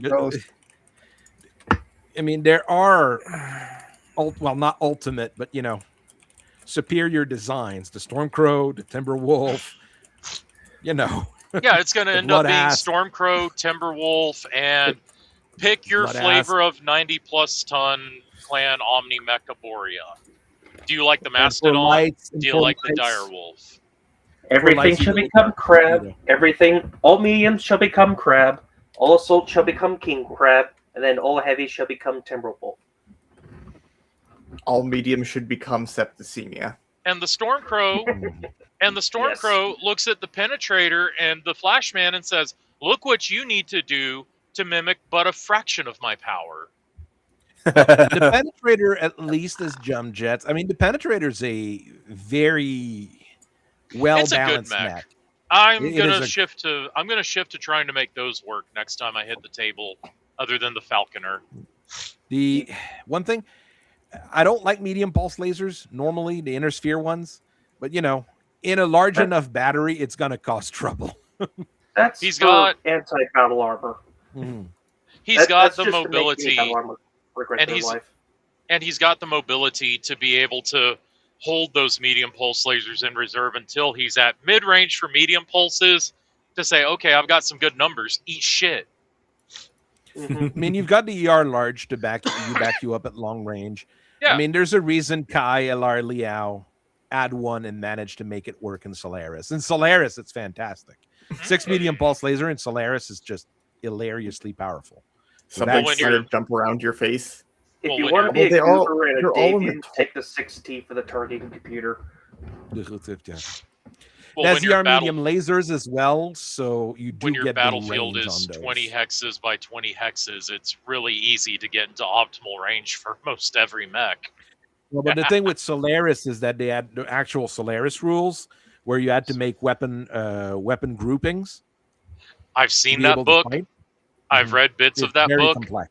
I've never gotten to play that book, but man, that would be so sick. But the thing is, when you do weapon groupings, like you make 2 groups of 3 medium pulse lasers and a group of 2 ER large, and you start rotating this, you're not going to overeat and you're going to be chewing through the enemy. I mean, I understand why Kai would be able to beat an Atlas with this thing. Yeah, if you're doing Solaris on normal, especially when you're a 0-0, especially if you're a 0-0 pilot. But if you're doing Solaris on normal tabletop rules, okay, yeah, you want to load up on big autocannons and big PPCs, and hell, if you're playing it on Alpha Strike, do what Padre always says he does with his list: look for stuff that hits at least 5 damage at the medium range band. But when you're doing Solaris with the rare Solaris rules, oh wow, a bunch of micro pulse lasers. Oh wow, a bunch of machine guns are actually good. Machine guns. I'm mag dumping the 1-ton ammo bin, but my God, I'm just chewing you alive. And oh, there's a crit, there's a crit, there's a crit. My brother, when he was playing, they were playing Solaris rules with my brother for a while and made a mech. He hadn't made multiple mechs. He had that Centurion with AC-20. We didn't know those existed, and we didn't know Kai's dad. Yeah. Justin had done it, but my brother did it. Like, take out the LRM-10, stick an AC-20 in. It's going to be better in Solaris. And he liked doing that. And then he made a 100-tonner with triple strength Myomer because that's also funny in Solaris. And Hi, Berserker. And then there were the machine gun boats that they made, like heavy mechs with 10, 12 machine guns, because you just put them on various circuits and you just start pressing buttons and things start blowing up. Oh yeah, a Piranha will absolutely rip a heavy mech open in the Solaris rules. You know? Until you get punched or kicked. CFox made a Piranha just for Solaris. I believe it had like heavy machine guns and light machine guns for range bracketing, and they were all in machine gun arrays. I thought they like made machine that. gun arrays, but I understand why they exist. I thought they had made that one specifically to. I thought they made that one specifically to fuck with the Word of Blake battle armors. Well, I mean, both happen and both work. Now, if you want to be a silly goober, take the Adder S, and it has more machine guns than a Piranha. There's a linebacker. There's a linebacker with a bunch of machine guns as well. Don't know why you do that on a linebacker, but cool. Thank you, Clan Look, Wolf. the linebacker is a really silly mech as well. Okay, there's very few things that I want. The linebacker eye. Oh, that's a lot of machine guns. Because clan machine guns are, remember, a very quarter light. ton. Mm-hmm. How many is it? Machine gun arrays. Each arm has 2 machine gun arrays, each with 3 machine guns. So that's 12 machine guns right there. Each side torso is a machine gun array with 4 more machine guns. So that's 16. That's 20 machine guns. Okay, that beats the Adder S. It only has 6. But it has a ton and a half of ammo. So you just press the button and it starts shooting. Even under rapid fire rules, the ammo is gone. 2 tons of ammo. There's a ton and a half. Ton and a half. So it's 300 shots. I mean, 300 shots, that's 15 rounds. That's good enough. If you're shooting machine guns for 15 rounds, there's a problem. The rapid fire rules are going to drain that really quickly. Oh, yeah. If you start rapid fire. Do the TAC Ops rapid fire rules work with the machine gun array? Yep. Whoa. Okay, then you're going to empty your bins in like 5 turns. But whatever is in front of you is dead. At what point is it better off just bringing M-pods? When you cover a charger, nothing but M-pods. M-pods are great on an urban mech. You just load up the urban mech with M-pods and you just let it be a silly little goober in the middle of the fight. I mean, honestly, the next time that the Huntsville group has their Urby Derby, I am going to rock up with a urban mech with 2 improved heavy small lasers and strip the armor down to something, and the rest of it's going to be nothing but M-pods. I'm even going to put M-pods on the rear of the urban mech. So if someone tries to get me from behind, I cast Taco Bell 12 Taco Family Lux box that I ate by myself in my truck. Been there, done that. They don't make a T-shirt for that one at the truck stop. They my God, they make the only thing tougher than a trucker is a trucker's wife shirts, but they don't make. I ate 24 Taco Bell tacos at one time in my truck. I don't even have a hazmat license. But Templars are cool. Templars are fantastic. I dig it. The past 2 times I played against Romano with the Maris and then Romano solo, I tried to use the big boy version that has the Intersphere ERPPC and the Autocannon 20 and the jump jets. Mm-hmm. It's fun. It just feels like a slow, bloated heavy mech. Well, it's a small assault, so that's kind of what it'll feel like. Like that particular. It's also Templar, because you're playing those silly Nova Cats, where your 75 tonner is going to have that kind of firepower and armor. I know. It's just like the more I look at that Templar variant, the more I'm like, hey, you're really mobile and you're really cool, but what if I swap my MUL over to House Lao and look, the Lao 75 ton, just as fast. I think it's actually faster, but it's 5.8 for Lao. Oh yeah, so you're faster than the Templar, and you have a ER large laser, an LB-20, and a LRM launcher. And an LRM-15. Yeah, it's the Lao's a. Is it because that XL engine is getting you that? Yeah, it is because that Intersphere XL engine's getting you that. But the Templar's got an XL, doesn't it? Yeah, it does. Smaller XL engine. It's still an XL, so it's still risky as well. I think it's the Templar. I think it's the Templar 3 that swaps it to a light engine. Yep. Yeah. Which is not a bad idea. And a heavy duty gyro. Well, gyro's getting better as well, so yeah. I'm okay with that. What were they doing to the heavy duty gyros again? You have to basically blow it out twice to destroy it. Oh, so each point, the two you have dots to hit it for four the times. Yeah, you have to hit it four times. Essentially hardened armor. Which is, it's going to take a while. You're going to lose your engine before you lose your gyro. Is it because they were thinking, yeah, but you could just take a compact gyro and armor it? Exactly. Oh, yeah, the compact gyro and armor was just better 100% of the time. So they had to make it better. So they made it even. So they just made it twice as strong. And then something about you don't have to roll to stand up if the heavy duty gyro gets hit as well. I'd have to check. But bottom line is they're making it better, and they're making it wow, if I rip this out of the Templar 3, I effectively brick its omnipods. This isn't fun. But yeah. My big complaint with the Templar is they laid out I believe it's got an endo steel frame. They laid it out kind of funky. I know Intersphere endo steel takes up more space than Clan endo steel. 14 is a lot, yeah. So you are taking up a lot of space that you need for those bulky Intersphere guns. But what are you gonna do? I guess. I mean, it's your faction's flagship Omni. You know. I mean, it's that versus the Optimum on the other side, basically. I mean, low-key, I'd rather have a Hump than... Okay, your legs are used up, your Ed's used up, so you got 5 there. 4 in one arm, 1 in the other, 2. It's a little bit weird in terms of how it's distributed, but it allows you to put big guns on one side and lasers on the other. It's Intersphere. You have to live with it.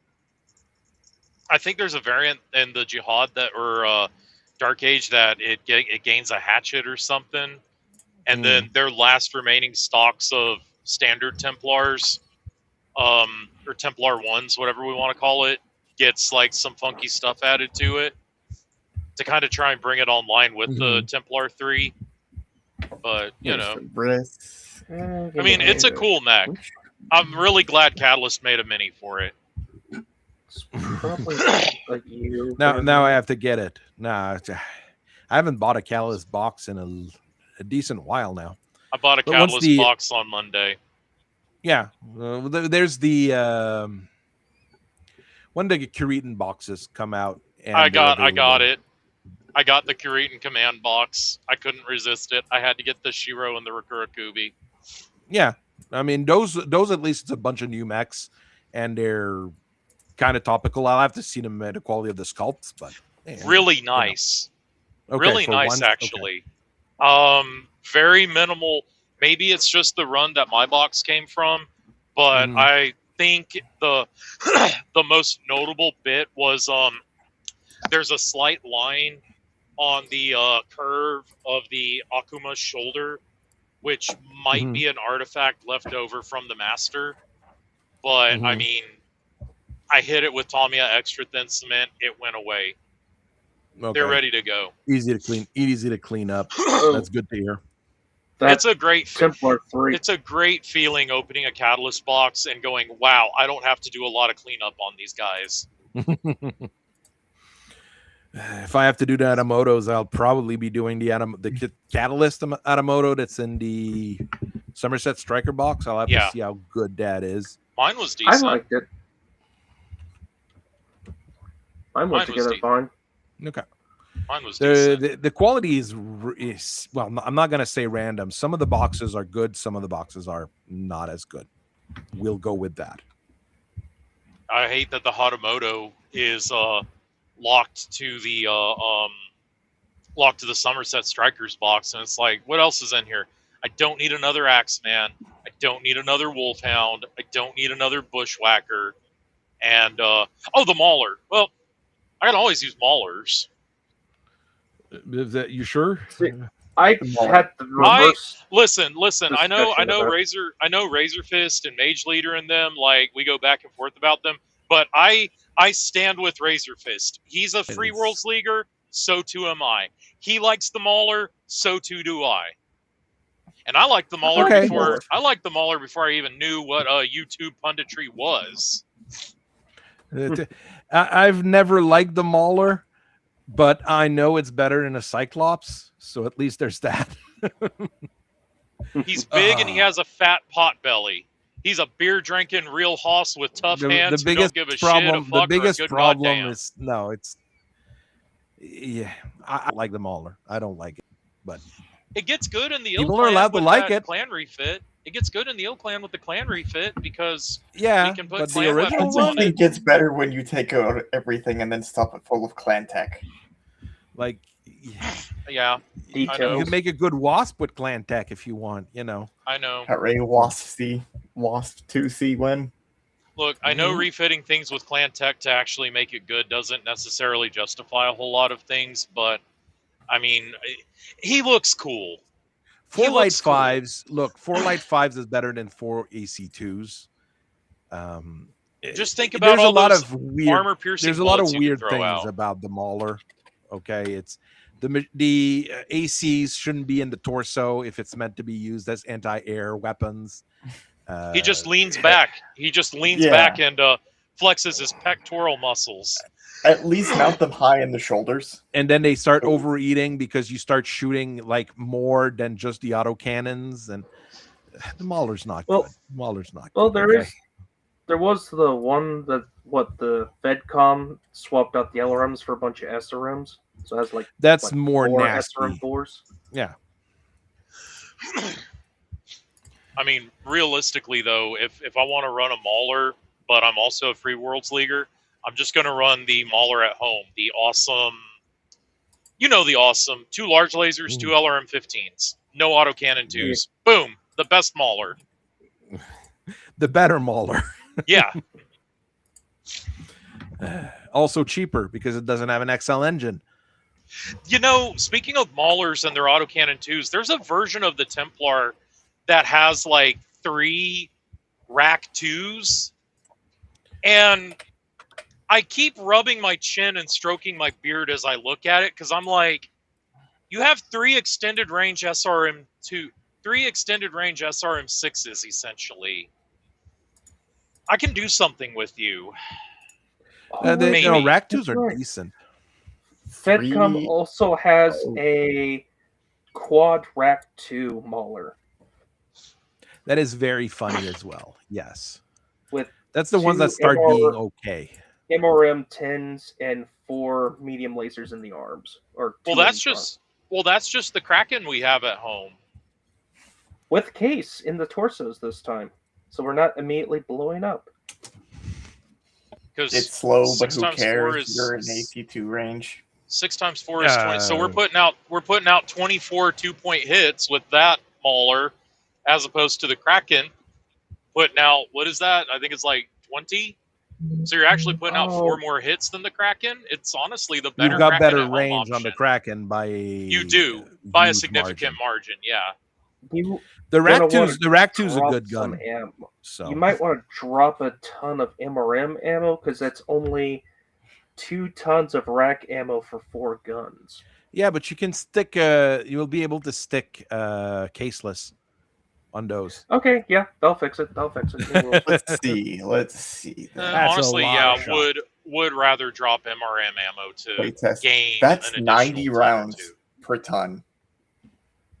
It's 180 Ooh. rounds with 4 Rack 2s. I mean, they're gonna jam and have to be unjammed before you run out of ammo. And what other guns does this 40. particular Mauler have? What kind of MRMs? Medium and lasers, 2 MRM 10s. 4 medium lasers, 2 MR. Ooh.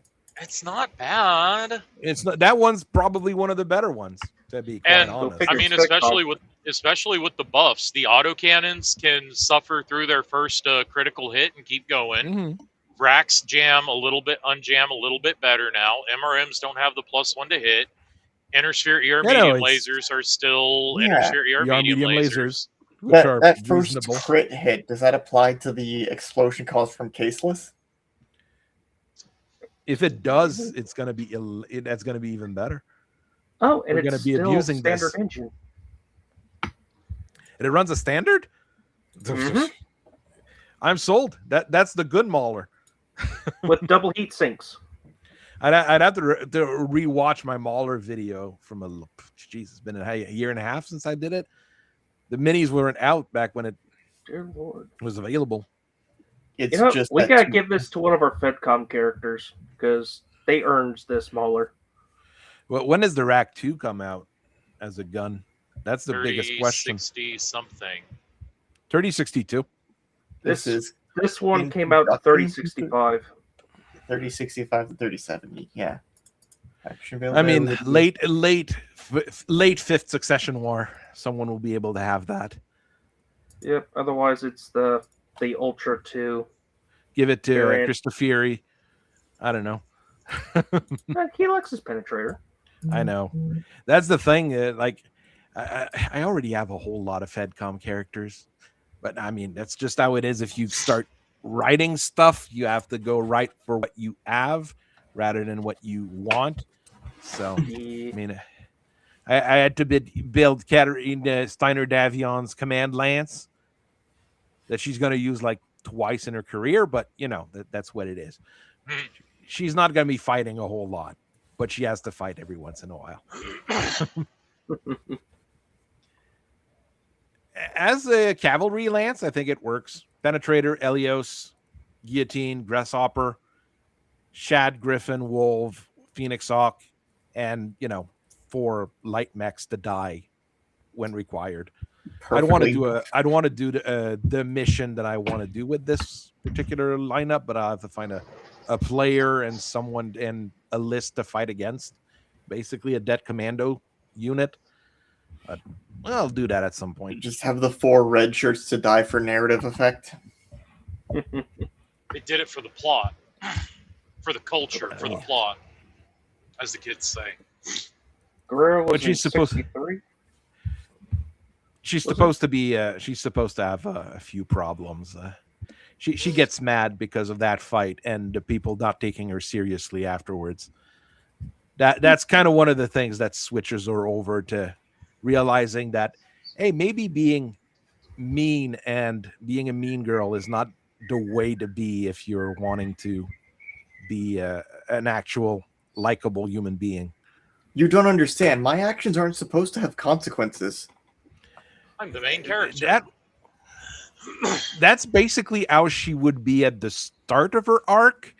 And as her arc goes on, she's like, well, my actions have consequences. People die when they're killed. People die when they're killed. Getting mad at someone who's already dead and she can't be mad at them because they're already dead. I mean, it's a bit different than the regular girl boss. But what I was messing with before the stream, we're going to end on that real quick here. CCF units available during Operation Guerrero. Those are the guys that are actually in Operation Guerrero. Remember that the warrior houses, except for Imara, is 1 battalion each. It's not a regiment for the warrior houses. So you start looking down and you're like, okay, that sounds like a decent amount of people. With McCarran, that's 5 regiments right there. They got a lot of mercenaries, and the league gives them a whole bunch of extra mercenaries. So it sounds like okay. Then I'm like, okay, well, what else does Aus Liao have if I want to have them open a second front? And it, by stretching, because I had to stretch to be like, okay, well, it'd be available if they're being smart. We've got the Prefectorate Guards, 3 units of the Confederation Cavalry Reserve, and the Capellan Defense Force. Those are all second-line regiments, by the way. That's all they have left during Operation Guerrero. Moment. So I'm gonna go on a limb here and say there is no way Operation Guerrero would have worked, because the St. Ives Compact and the Capellan marches would have been like, hey, they emptied their territory to attack towards the core of the Confederation. Let's just walk into Cyan. They've got nothing left, because there's no the regiments that would be guarding Cyan are all gone to fight, and Cyan's not very far from the St. Ives Compact.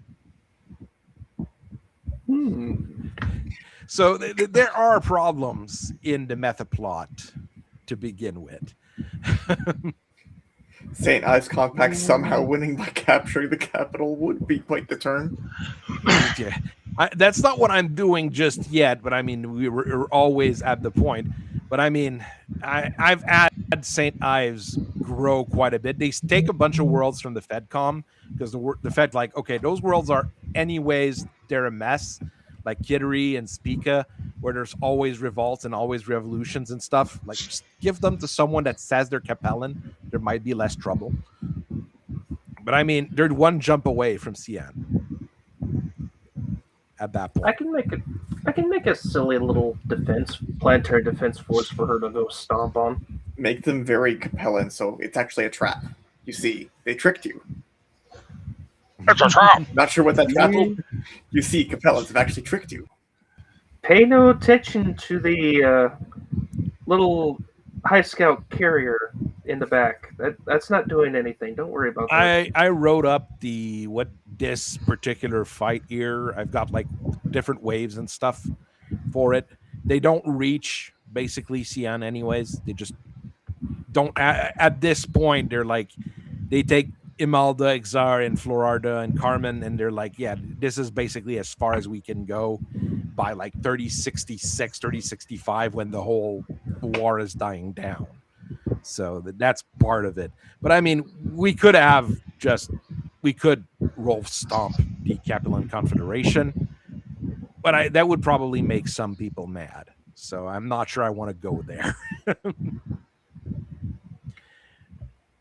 I don't know. Maybe they'll just somehow pull out 500 regiments out of their ass or something. There's literally no way they can do that. Like, I don't like how CGL and a whole bunch of them write for that. It just makes no sense. Oh, Prof, I'm going to DM you a meme on Discord real quick on that note about 500 regiments just appearing from out of nowhere. Because they've got big factories on Cyan, I think Sakhalin, Victoria down there. They've got like 4 or 5 factory worlds. They really don't have that much. Even if you have population, not sure it's going to work, you know.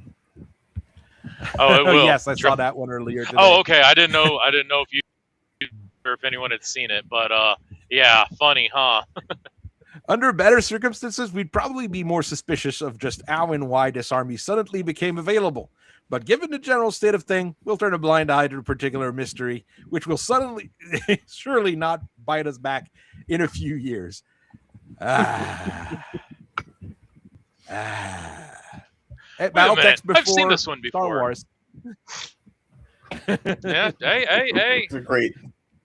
They walk into Cyan, no one's there, and then suddenly an army, and then just stop asking questions of where they came from.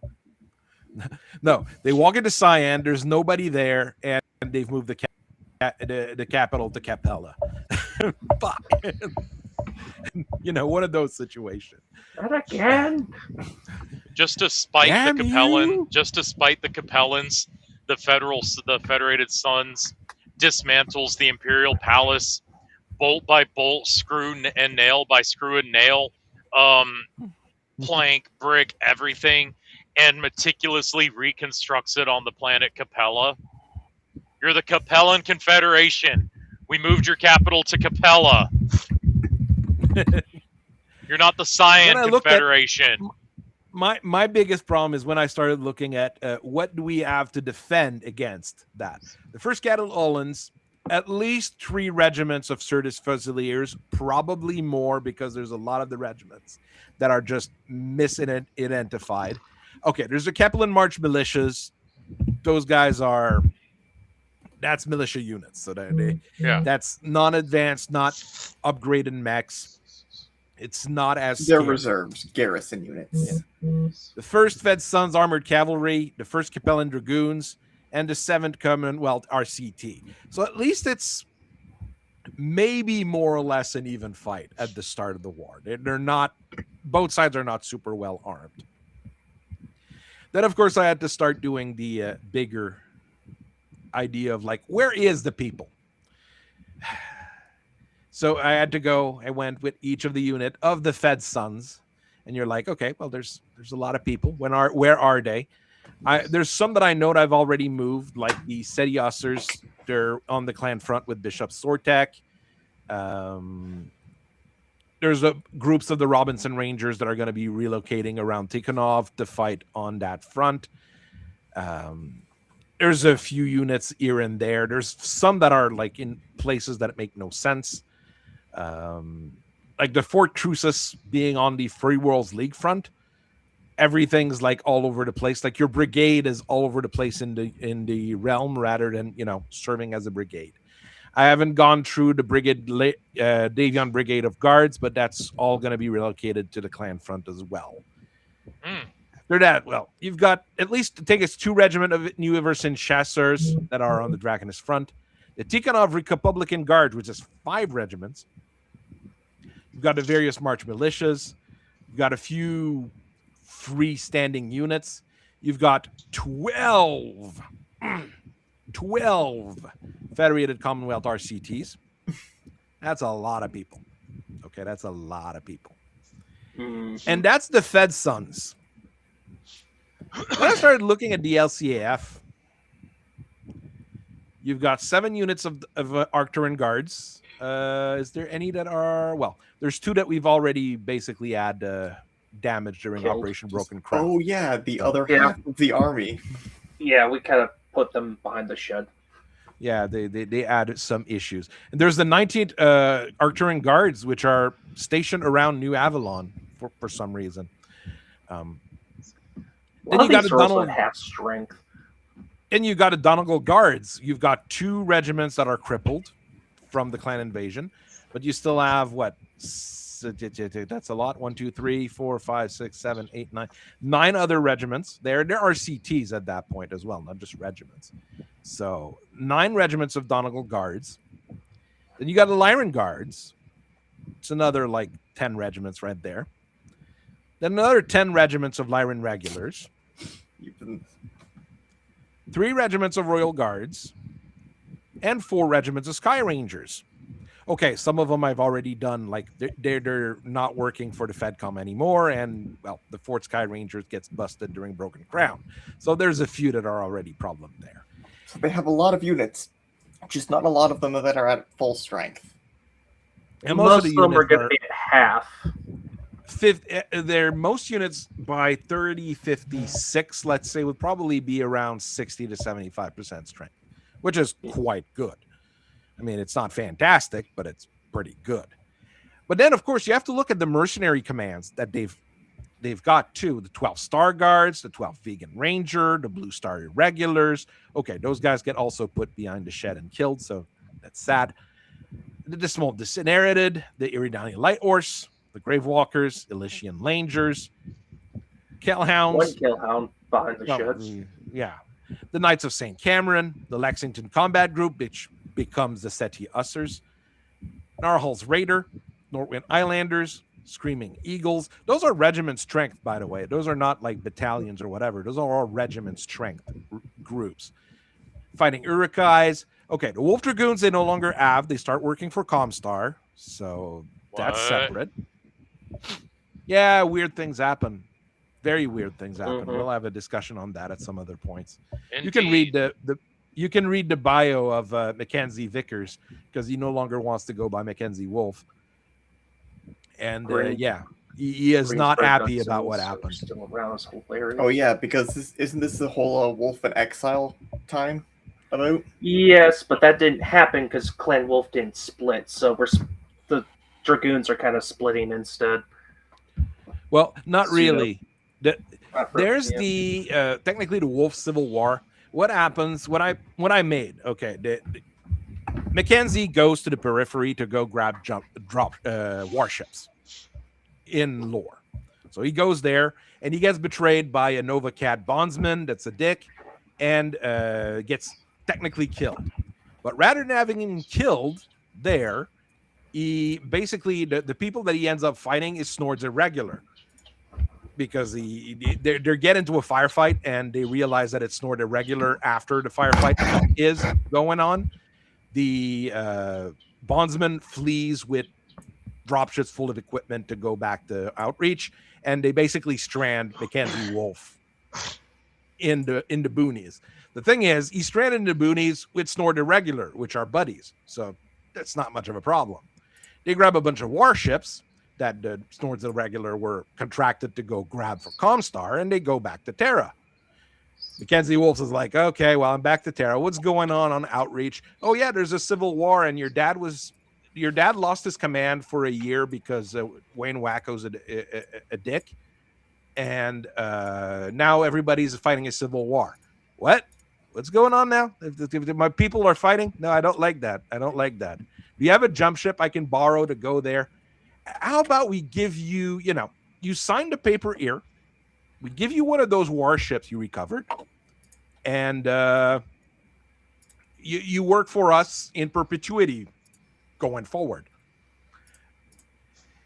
I mean, when the warship in question is a McKenna class, you signed the paper, and you're like, yes, yeah. I will sign. Here. Call me Ursher, because I'm going to sign them papers. Rather than the word of Blake getting the Wolverines McKenna, it's Mackenzie Wolf that gets the Wolverine McKenna, basically. Allegedly. That's gonna be funny when the rest of the clans see that and they're like, I knew it. I knew something was even more rotten about those damn Dragoons. They didn't even. They repainted the logo this time more prominent. But you can still see it. No, you can see it even more boldly. No, you've got the Wolverine logo, and right underneath you've got the Wolf's Dragoon logo. Just kind of making me want to get an Ironwind Metals McKenna, and it would cost me more in decals than it would anything else. But do a base color, put the Wolverine decal on it, and then kind of paint over it. Do the hairspray chipping method so that it's kind of showing through a little bit. Slap the Comstar insignia over it, and then repeat process. Put a Wolf's Dragoons logo on it. So now it's got a Wolverine, a Comstar, and a Wolf's Dragoon logo showing through on it. And on that big, tall cooling fin on its back right, definitely not the Zughofer wear. Basically, the Wolf's Dragoon, he does that. He shows back up on Outreach with a McKenna, so people are like, "Oh, Mackenzie's back." That's our boss. He does the iCarly. He does the what is it? Was it iCarly where that meme's from? Where It's like, what have you got there? A smoothie, and there's an ostrich behind him. What have you got there? a regiment of Wolf's Dragoons, a But battleship. basically, he shows up at Outreach, kills the treacherous Nova Cat, and dispossesses his son, like completely. Like, fuck off! You're not my son anymore. That kind of level. Ouch. And I mean, Alpin deserves it. And then they train Comstars. They start rebuilding the Dragoons and train Com Guards. And when the time is right, well, they're the ones basically helping Rasselhaig retake their worlds. Mhm. That's the story of the Wolf Dragoon up till now. On the plus side, now the Dragoons don't need a bunch of jump ships. They could just load everything on the battleship. Well, they've got a few warships already. Now they add a McKenna to it, and they're and Comstar's like, yeah, we're providing transport. We just can't fight the clans because of the Truce of Tukayid, but we're going to provide everything for you to go fight them. That's fine. I'm okay with that. We're going to give you the logistics. We're going to provide the logistics to get there. So, and they also, well, Snords Irregular remains independent, but they reintegrate the Wolf's Dragoon more or less because she's also broke after getting kicked off Apollo in that particular region. Rhonda, yeah. Because Rhonda, common Jade Falcon L, they lose everything to the Goliath Scorpions.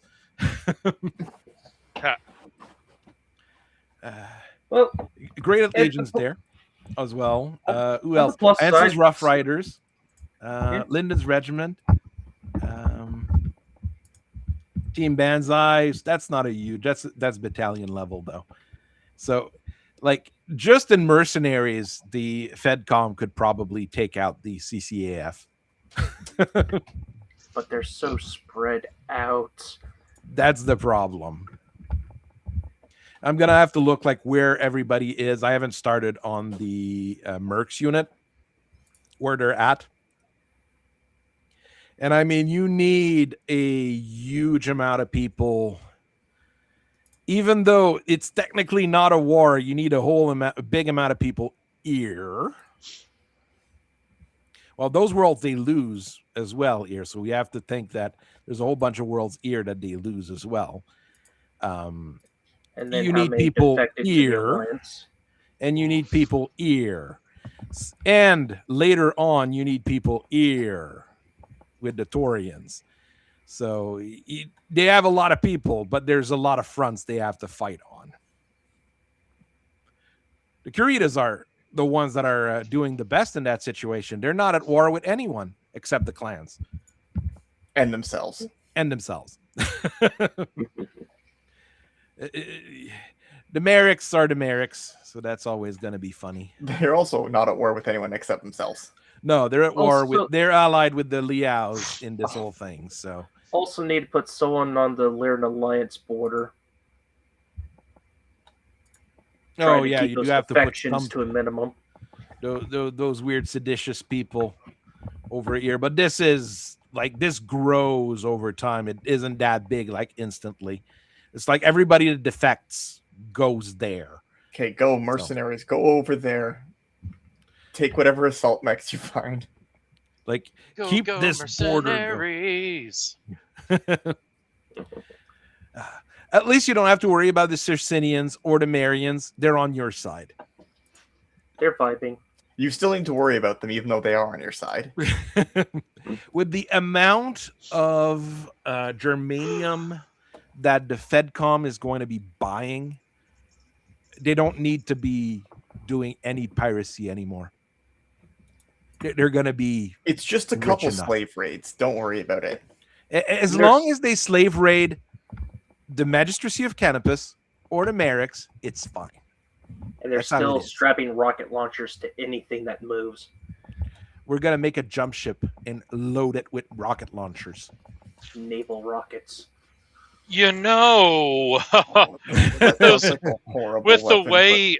with the way standard weapons bracket together to the point where I think it's like 10 inner sphere ER PPCs is as damaging as one light naval PPC, I think is what it is. Mhm. If you Something like put nothing but rocket launcher 20s in a bay, where'd the McKenna go? Well, you see, through weird mathematical effects, these bottle rockets all hit the McKenna in such a massive explosive Well, the volley thing is, that they I mean, disintegrated it. since we're dealing with more or less realistic things, the sheer amount of rockets you're going to shoot, it's going to be literally, it's going to be a broadside, like old school time. You're going to have to be like at 1x naval range to be able to shoot it. But, Yeah. you know, you just drive by next to them, unload 6,000 rockets, something like that. 60,000. Probably 60,000. Anything that's there is gone. Okay, there's nothing left with the Unless amount of they all rockets miss. that you shoot. That is the other, because these are It's unguided like- rockets. It's like when you're playing a video game and you're going up against the level 150 mega boss, and there's that glitch that you can exploit where if you hit him in a certain spot, it just instantly drains his health, and then you have to sit there for the next 5 minutes of the battle before it cuts to the cutscene. That's what we're experiencing here. Uh, There was a glitch like that in a Gundam game on the PS2 back in the day, actually. But there's yeah, a- no, that would be so sick. I mean, if you're playing, if you know Ninja Gaiden 1, where you have the spin slash, and you can instantly kill every boss with the spin slash because of how stupid they coded the thing. That's how it works. I've heard of that. I also know there was a glitch in Silent Hill where if you got a big ass sword and the two pyramid heads are coming at you, you back into the corner, you swing the sword, and it would hit the wall. It would go through the two pyramid heads, but then it would hit the wall and bounce back through them, hit the wall, bounce back through them, and then recover. And you would do that about 10 times. Yeah, the pyramid heads are stabbing you, but you're doing consistent damage to them to the point where you end up actually massacring the pyramid heads just by exploiting a physics glitch of the sword bouncing off of the walls. Yeah, that is the wonderful world of old video games where silly things could happen because they Nowadays, code everything right. Whoops, Nowadays, someone they didn't plan for math. Nowadays, they'd be like, oh no, the rocket launcher's too powerful on Fortnite. We got to get rid of it. Even though we made a whole line of toys featuring it, we got to get rid of it. Yeah. We've decided to nerf all the weapons again. Why? But Wanna- but you Because also fuck have, you. But there's also fun glitches back in the old days as well. What was it? There was one I was just thinking here. If you ever look at a Strider for the NES playthrough, the game is so glitched that it completely breaks. Like you walk into a wall, you press a couple buttons, you warp to the final boss from like the very start of the game. Oh, Very the close to that. arbitrary code execution where it's just like, I want to get to, it's like, what if I just rearrange the fridge enough that the freezer opens? Mm. Especially what is it, the Legend of Zelda games where they're just moving random items around and then picking up invisible ones, and then suddenly the cutscene plays. Yeah, I've seen that too. And Or the cool Zelda thing 1 about is fun glitches as well. And the cool thing about having a broadside composed of nothing but rocket launcher 20s is that you would still theoretically have the tonnage to have two NAC 40s in the nose on a destroyer, on like a 500,000 ton destroyer or light cruiser. You'd still have the tonnage for a big fat ass engine to go 4.6, control velocity and movement. And so you can dictate that I'm going to keep these NAC 40s and these capital missile bays on you no matter what. And then when I decide it's time, taste the fucking Chinese/illegal Mexican fireworks factory. Yeah, I've been playing more Navy lately to see how, especially be FedCom versus Clanner, just how you would try to fight the Mjolnir, one of the two Mjolnirs, or any of the Avalons. It is the Inner Sphere designs, the new designs, they have the range advantage. I will say that. Oh and no, the Mjolnir has such a ridiculous amount of weapons and armor in the nose. It just needs to look at you, and you can't hurt it. You cannot shoot through it. Doesn't the Mjolnir have that weird pike nose like the Soviet IS tanks used to have, where it looks like it's just a slab of armor? Two slabs of armor welded together at an angle? Yeah, kind of. I'm gonna have to get that stupid open source Java thing installed and get my Mega Mech up and running again. We should play Navy together. That'd be great. There's no way they allow you rocket launcher 20s as naval students. Oh no, yes they do. You've been able to do it. They do 12 damage, 5 heat, medium range. Yeah. The thing that the clan mechs definitely have better on their sides, they're not always stronger in armor. Most of the weapons are typically set up for broadsides instead of forward engagements. They have easily 5 times the amount of fighters in small craft they can throw at you in the process. Well, keep in mind, as the long-range duel goes, they will swarm you. Well, keep in mind, the clan ships are still, at the end of the day, until you get to the 3067 ships like the Conqueror and whatnot, or even the early ones where they were like trying to make Molinas and Peregrines work and whatnot. But they're based off of Star League doctrine of the ships are there to fight ships. And if we need to shoot airplanes down, that is what the drop ships and the airplanes are for.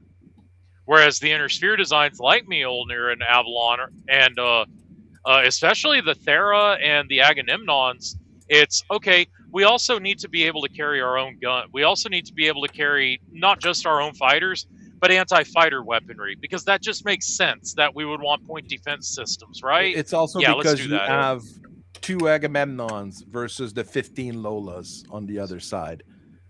Yeah. Oh God.